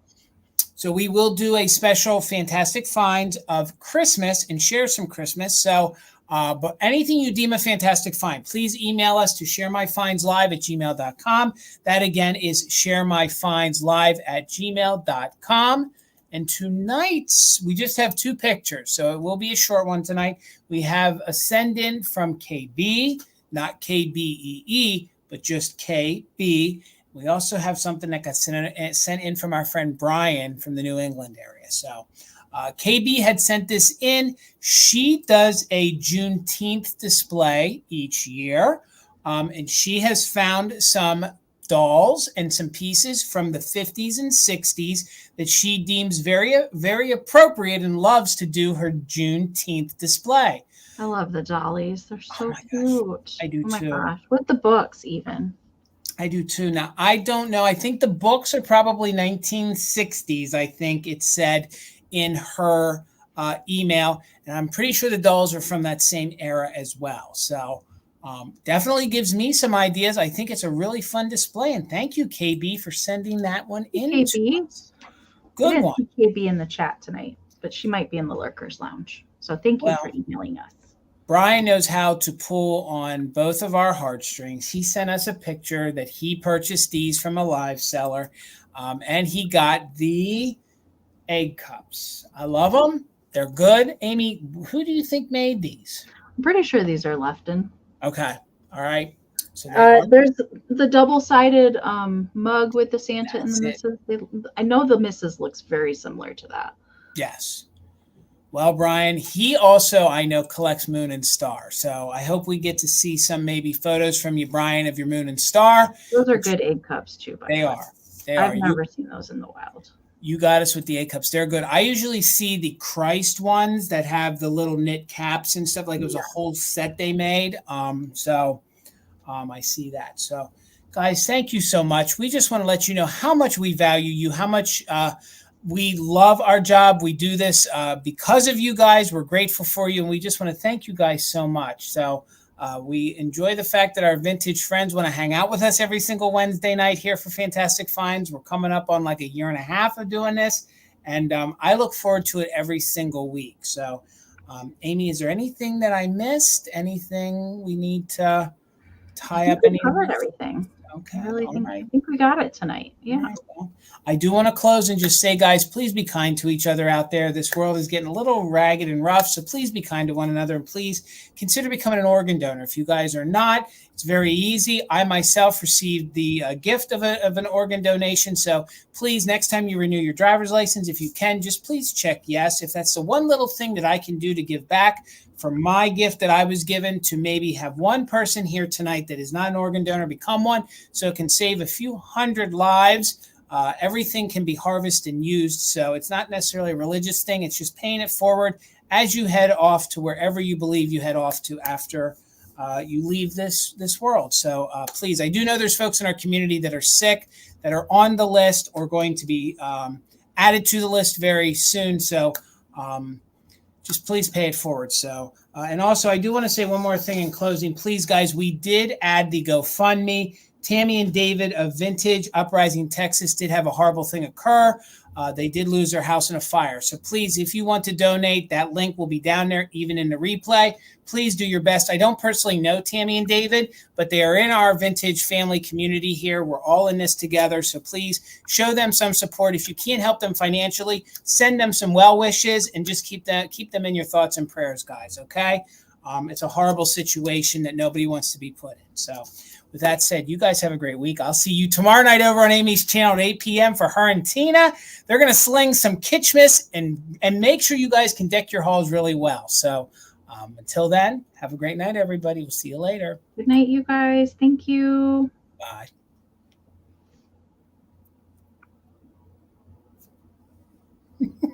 It didn't end yet.